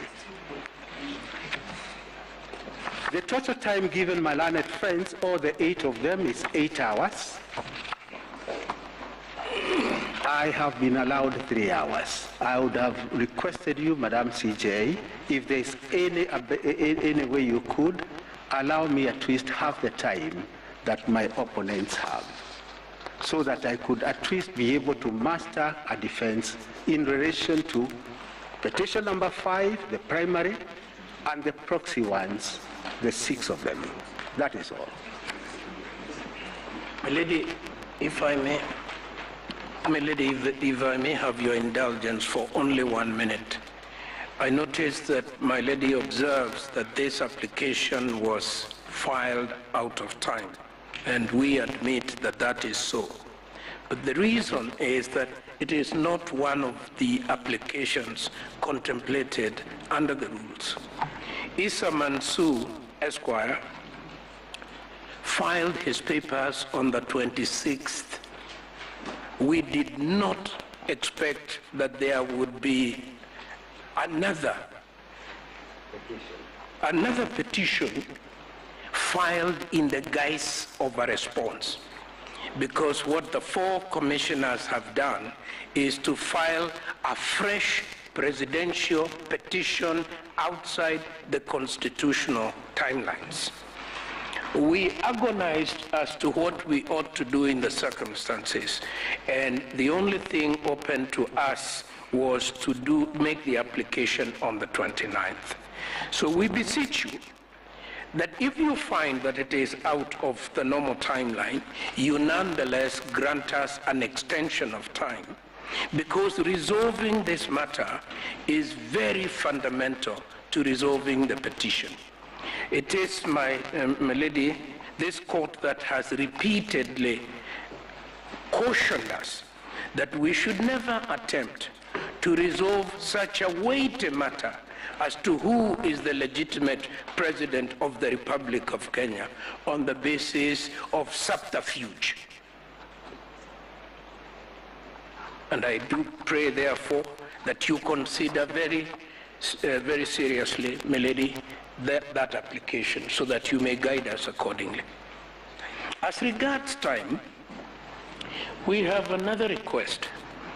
We are facing 7 petitions, and all these people are attacking the integrity of our technology, the capacity of our personnel, and above all else,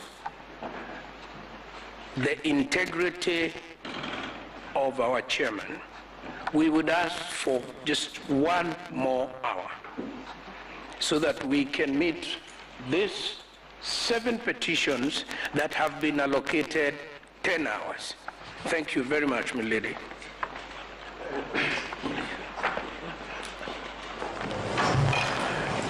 My lady, the President of the court and members of the court, I think the court has been very fair, looking at the time allocation.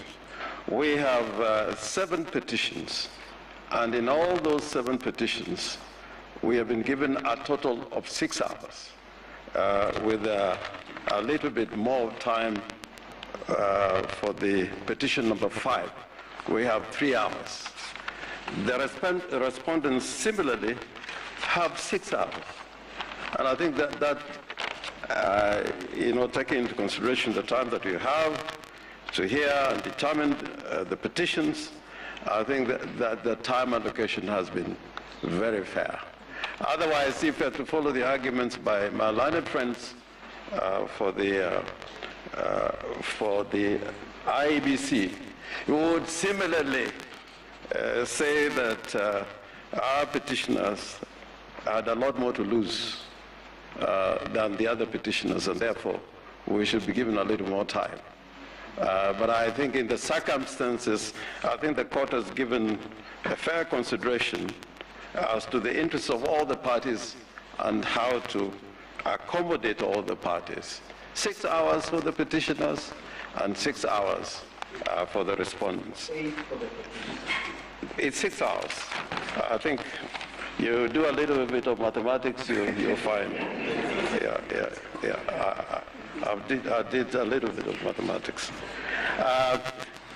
The other matter that I wish to draw the court's attention there are other pleadings that have been filed out of time without the leave of court.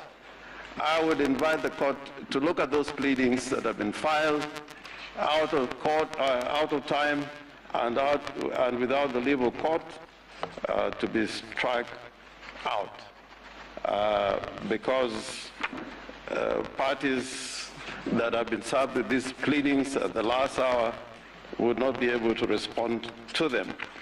And one particular affidavit which has been filed out of time is the affidavit that on the face of it is by one Hilda Kavonga.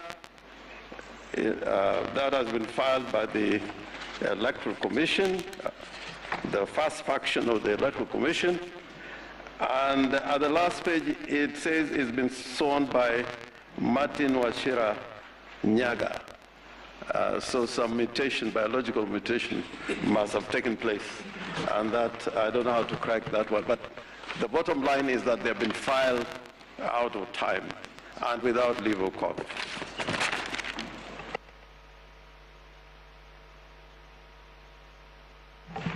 Yes, Honorable Madam Chief Justice and the court, I have a small application that I thought I would bring to the court's attention. Due to late service of responses, the first respondent, the first petitioner in petition number E007 prepared responses and a further affidavit that were brought to the attention of the registry, but were rejected because of the question of time.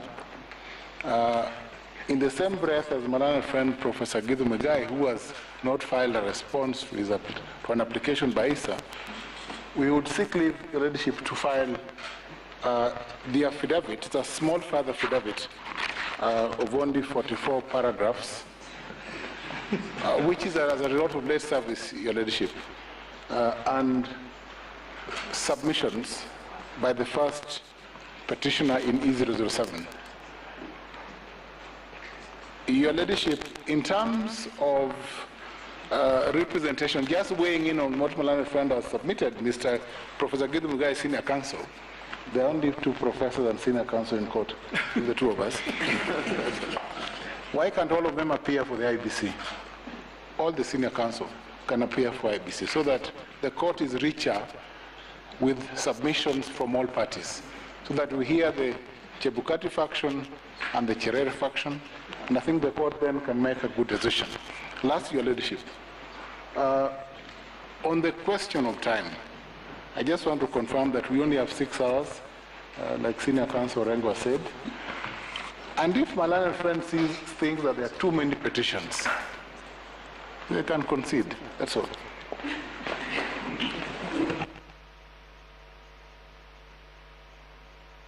If may please, my lady, Honorable Chief Justice and my lords, on behalf of the petitioners in petition number 3, we were served in time by a set of documents from the IEBC. Then subsequently, last night, we were served with another set of documents from IEBC. Rule 11 of this court's rules are very clear on filing and service within 4 days. And we are greatly prejudiced if documents that were filed and served outside time does not allow us a rejoinder, and then those documents now constitute part of the record.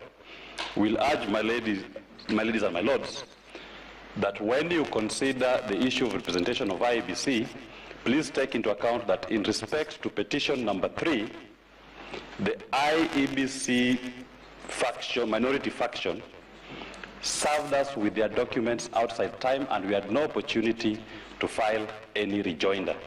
So that whatever they filed, we cannot speak to it.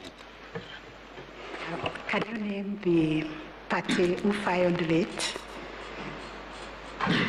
It was filed by... It was served on us late. We were served last night by the law firm of GA and Company Advocates. And we received the documents under protest and did indicate. Our prejudice is we cannot file any rejoinder to all the issues they've raised. Please repeat the particular document which was filed late and by who, which party. My lady, I can speak to the service.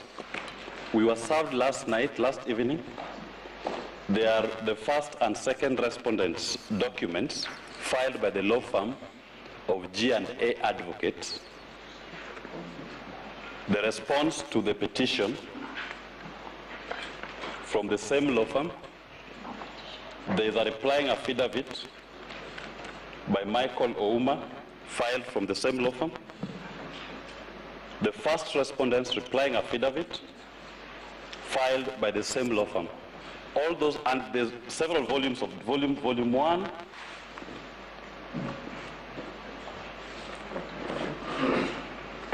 volume 2, and volume 2 of their supporting documents was served on us yesterday in the evening. And under Rule 11, they were meant to file and serve within 4 days of filing the petition. We have a 1 day to respond. We cannot respond to all those documents that they filed, and we urge this court to be guided by the case of Raila Odinga 2013, that late service of the documents on us has prejudiced us, and the information therein should be expunged from the record.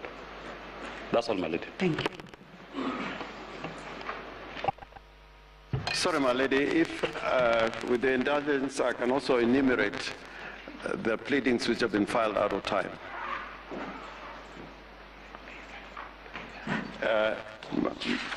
The first one is an affidavit by Oduor Juma Joseph, filed in support of the first and second respondents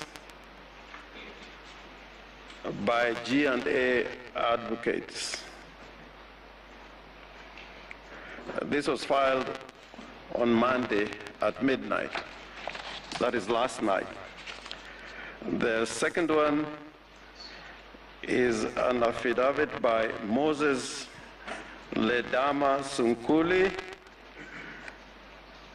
and that affidavit has been drawn by the firm of Iseme, Kamau, and Maema, who are acting for the first and second respondents. This was filed yesterday, and it was filed out of time.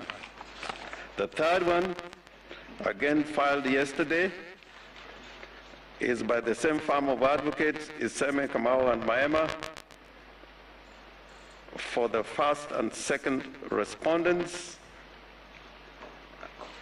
and it was filed yesterday. Affidavit by Balang Gideon. The fourth one is also filed, this was filed on Sunday, the 28th. This one is an affidavit of Catherine Wambui Kamau. And this one has been filed by, I believe, the same firm of advocates. This was filed on Sunday. The other one is an affidavit filed by the firm of Kithure Kindiki and Associates. This was filed today. And there's an affidavit, a further affidavit by Raymond Kiprotich Betts. The other one is an affidavit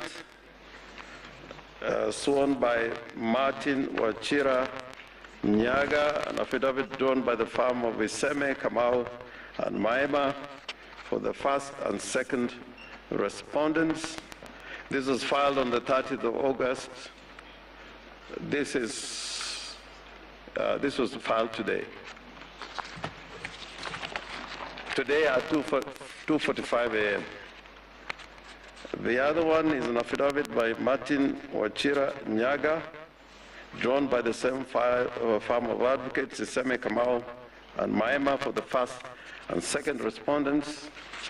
It was filed today, 30th of August, 2022 at 2:45 a.m. The other one is also an affidavit sworn by Hilda Kavonga, drawn by the same firm of advocates for the first and second respondents, is Seme Kamau and Maema, filed on Sunday at 11 p.m. And the last one is an affidavit sworn by Martin Washira Nyaga, drawn by the same firm of advocates, Iseme Kamau and Maema, on behalf of the first and second respondents. This was filed on the 28th of August, 2022. And as far as we're concerned, they were filed out of time and without the leave of the court.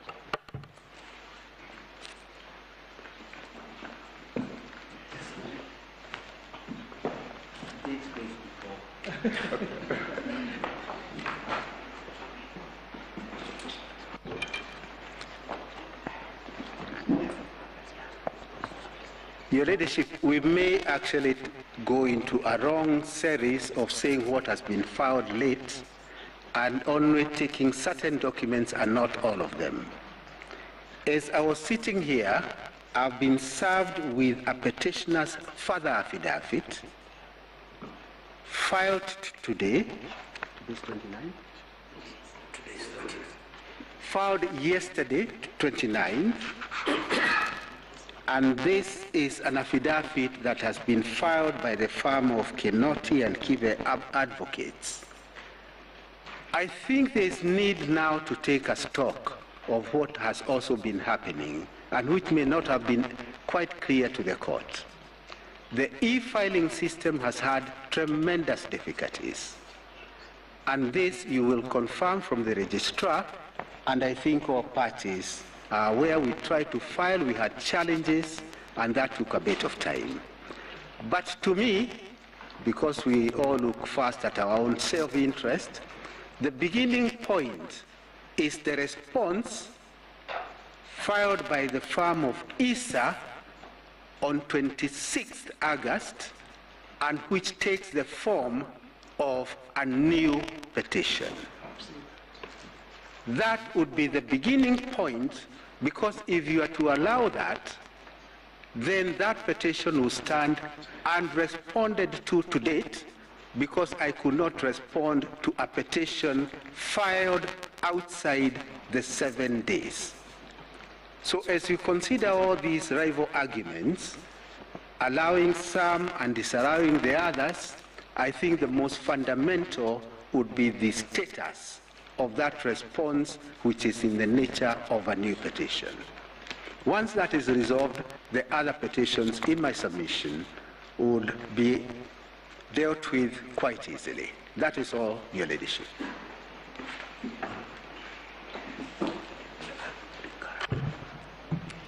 May it please you, my lady, the Chief Justice of the Supreme Court, my lords, my ladies, on behalf of the first and second respondents, that is the chairperson of the IEBC, Mr. Afula Chebukati, and the IEBC itself, I would want to mention just 3 quick issues in response to the issues that have been raised. The first, my name is Eric Gumbo.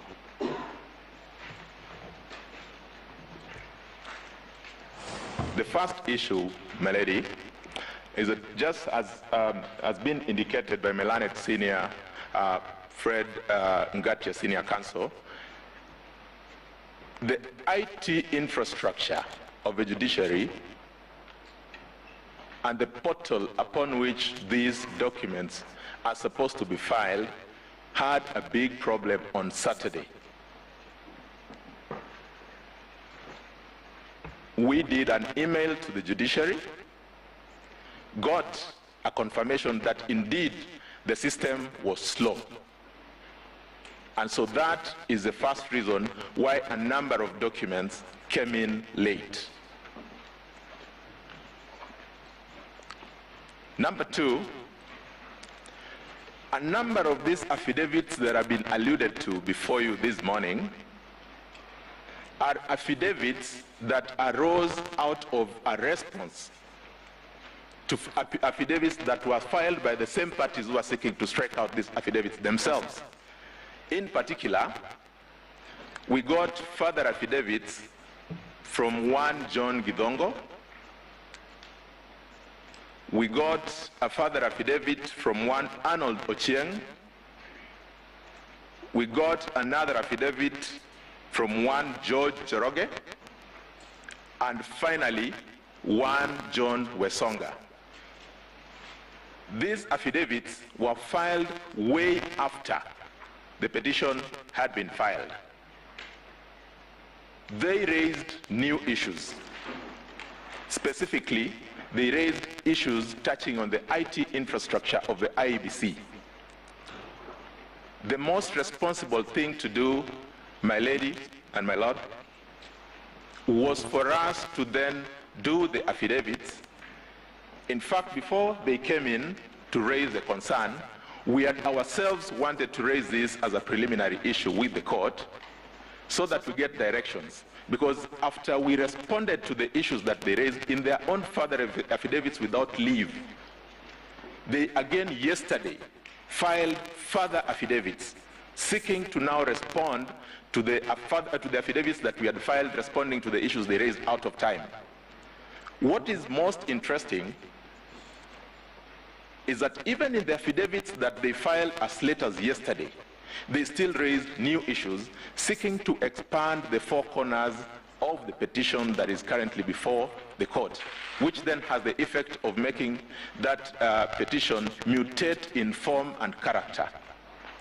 Now, that said, my ladies and my lord, from where we sit, because of the significance of the issue at hand, we had taken the pragmatic approach to say that even though they served us late yesterday, that is late last night, we worked into the wee hours this morning and did our draft responses to those issues, so that if the court be minded to consider those issues, because I think some of them are pertinent to be able to go to the root of what we are dealing with, then those affidavits could be put in place. We'd be allowed to file those, the ones that we had not served, responding to the areas that they raised in the affidavits yesterday. In the alternative, that then the affidavits that they filed yesterday should be struck off, so that then we are not prejudiced ourselves. But secondly, and perhaps more importantly, because there is now no clarity as to which affidavit was filed in time, perhaps the best approach would be to ask the parties to file formal applications where they raise the concerns with specific documents, and we'll have an opportunity within this day today to demonstrate whether or not any of the affidavits was served out of time. I think that would give us clarity in such a way that no party would be prejudiced. I am most obliged. Mr. Ngumbo, those affidavits were cited by Senior Counsel Orengo. Yes.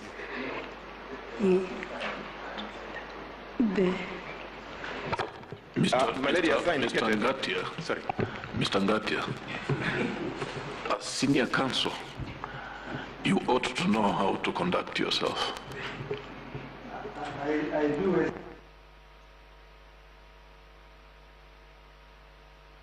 With Chief Justice. Affidavits which the Chief Justice has asked are not the ones that were enumerated by learned counsel Mr. Orengo.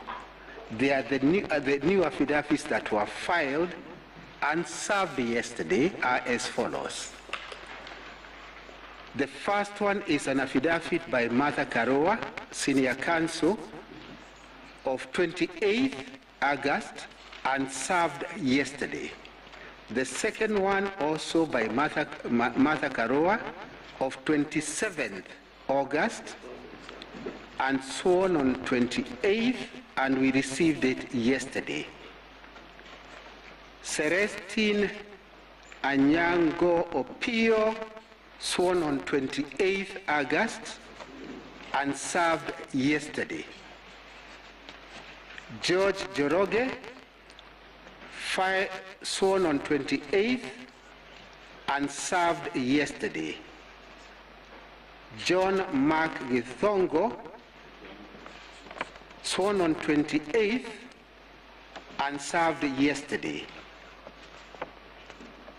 Edgar Ouko, sworn 28th, served yesterday. Benson Wesonga, this was served yesterday. Yes, sworn 28th and served yesterday. Arnold Oshieng, 28th is the date of swearing, served yesterday. John Githongo, once again, 28th August, date of swearing and service yesterday. Those are the ones that prompted a fury of activity on our part to try and respond to them. I'm in the same position as Learned Counsel. We try to work very hard, but by the time again we try to file, the system did not allow us to file. So we have new matters which have been raised, which we have not responded to. May I apologize to my Lord, Supreme Court Judge, and thank you for reminding me yet again. I am sorry, the whisper was not meant for the court, but to Learned Counsel. Thank you.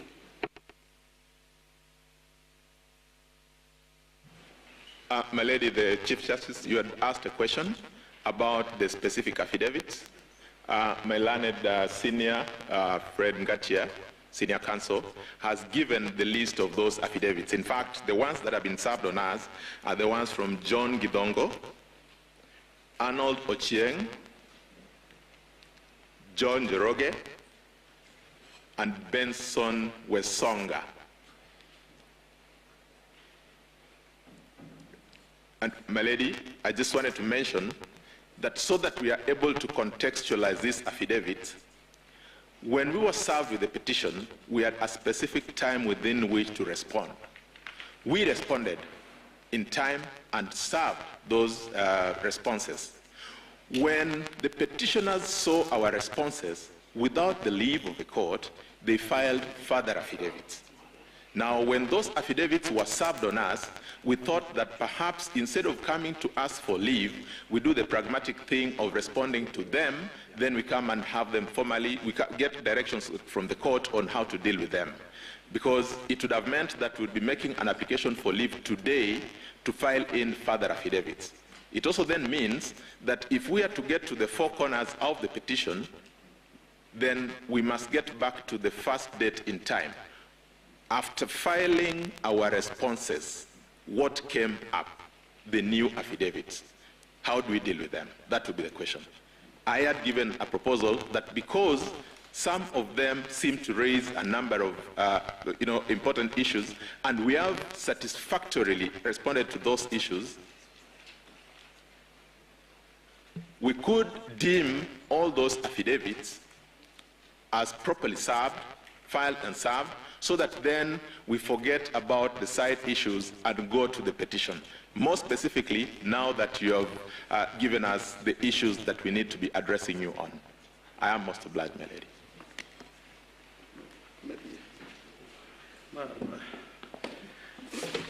I'm sorry, this may be a back and forward, but there are directions which were issued by the court.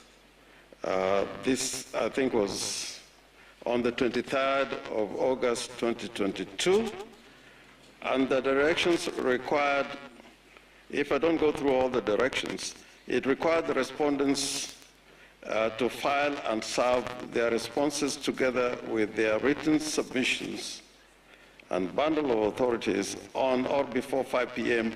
on the 27th of August 2022. The petitioners then were directed to file and serve their rejoinder, if any, on the 28th of August 2022. So the affidavits they've been referring to, which were filed by the petitioners, were rejoinders to the affidavits they had filed on the 27th of August 2022. So looked at in that context, we were quite in order to file those rejoinders in terms of affidavits yesterday, on the 28th, not yesterday, 28th. And I think there was a further directions that there will be a close of pleadings on the 28th of August 2022. So that is the context in which I brought the question of the late filing of these of the affidavits I enumerated. As to the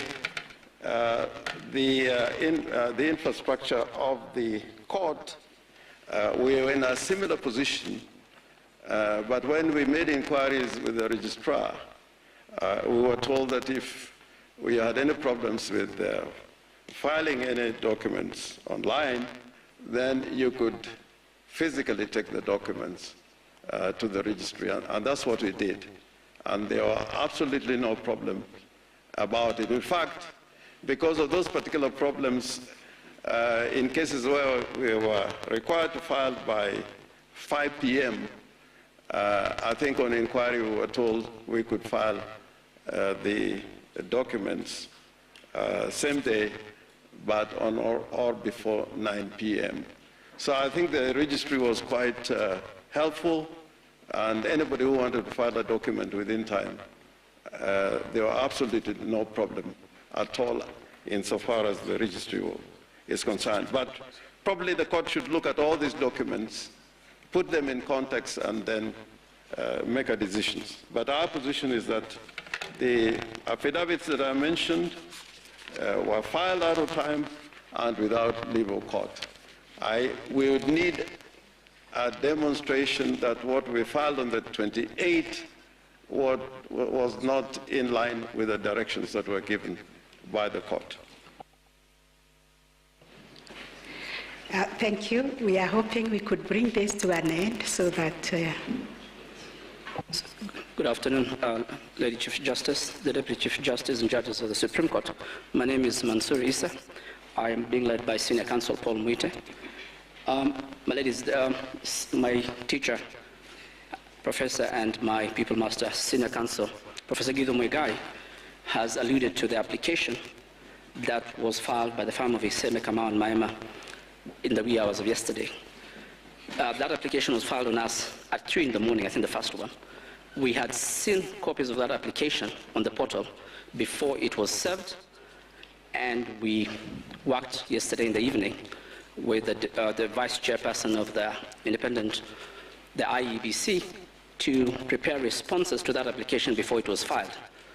And when we tried to file the application today morning, the registry indicated they had not received the application that both parties have referred to. And indeed, Senior Counsel Kamau Karuri has confirmed the hard copies of the application had not been presented to the court. So, my ladies, as you retire to consider that application, we have filed our responses online and would kindly request that the hard copies and the submissions that our clerks have presented to the court be considered, because there was very late service, and I believe it's because of the difficulties with the e-filing. It was for quite a while yesterday down, but they should have sent us advance course. But there was no prejudice because we managed to see it in good time, as alerted by my learned friend, Ms. Joaquim Bosche. She was trying to file something. When she saw those applications, she called me. I was still reading, and we managed to file our responses to those applications. So we will abide by the directions given by the court, because we had filed all our responses on behalf of the Commission as directed by the Commissioners. Thank you, and have a good afternoon. Melody, if I may.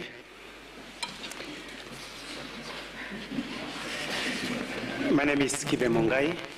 I appear in petition number 8. I rise in order to speak to two things. Number one is that my learned colleague, Mr. Ngatia, has spoken about a petitioner's further affidavit that he claims was filed and served late. My lady and my lords, this further affidavit was sworn on 28th and served on them before midnight of that day, the Sunday that we were entitled to do our rejoinder. They were served, all of them. But more importantly, the affidavits of the IEBC and Mr. Wafula Chebukati was served on us on Sunday at noon. So that there was a questions of the time when our 24 hours was going to run. But despite all that, we filed the affidavit on time and served, but we could not be able to file because there was a problem, and we were told, and the following day when we presented document and we explained, they were admitted, so that is only referring to the issue of the physical copy. And the original trigger was by IEBC. But we decided not to break bones, and we've not said IEBC served us with anything late. It came on Sunday, and we responded. And therefore, as far as we are concerned, the only issue that we did yesterday, and we filed, but it requires that just to be submitted to the court, our submissions. But they were still done within the 24 hours, but the system was down. We were told as soon as it is there, file it, and then present. So that as far as we are concerned, issue of petition 008, it is my hope that no directions may have been given without me getting to know of that issue. But the court will note that there has been correspondence between my office and at least with the registrar with regard to petition number 22, A025, between Kenneth Jagejiro and 10 others versus Honorable William Samoei and Honorable Rigathi Gachagua. May the court note that that petition that was filed on the 5th of August this year relates to the issues of the validity of the nominations of Honorable William Ruto and Rigathi Gachagua. Yes, with utmost humility, Mr. Kibe, we are dealing with Article 140, matters that arose from the dispute on whether the president-elect was validly elected. Those matters were filed before the elections and before the declaration. So you wait for the ruling, it will be delivered. It will be delivered. It's a separate matter from what we are dealing with, so let's not go there. It's okay, my lady. I'll go by that. Thank you. We want to bring this to an end on the three issues that have been addressed to the court. With your kind permission. That is the time allocation, representation of the two factions of the IBC, and the documents that have been filed in court with or without leave of the court. The court would wish to adjourn to consider those matters and resume at 3:30. I will also kindly ask the parties to furnish the registrar with those documents, because documents have come, so many documents have come, so that we can be able to look at them and deliver our further directions at 3:30. I'm not supplied, my lady. Because we are just going around the three issues. The three issues of the time allocation, of the documents filed, which were found late, which were found without leave. Allow us to go and consider that, and the issue of representation. Yes, my lord.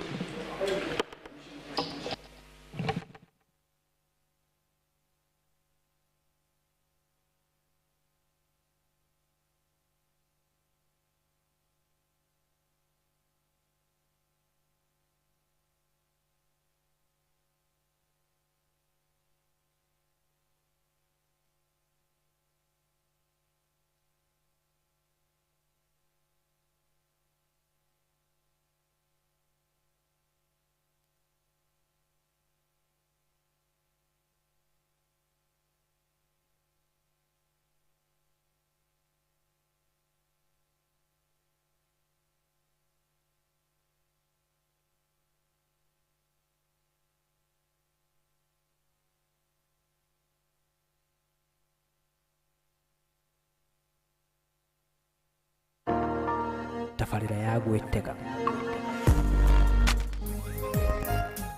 osihanaga bitasheneraho tugatega ngoro ciitũ kũrĩ Ngai.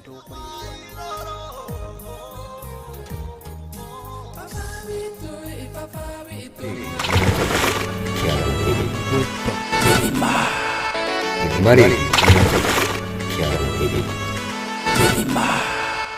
Idmari Kiaruhiri Idmari Kiaruhiri Idmari Kiaruhiri Idmari Kiaruhiri Idmari Kiaruhiri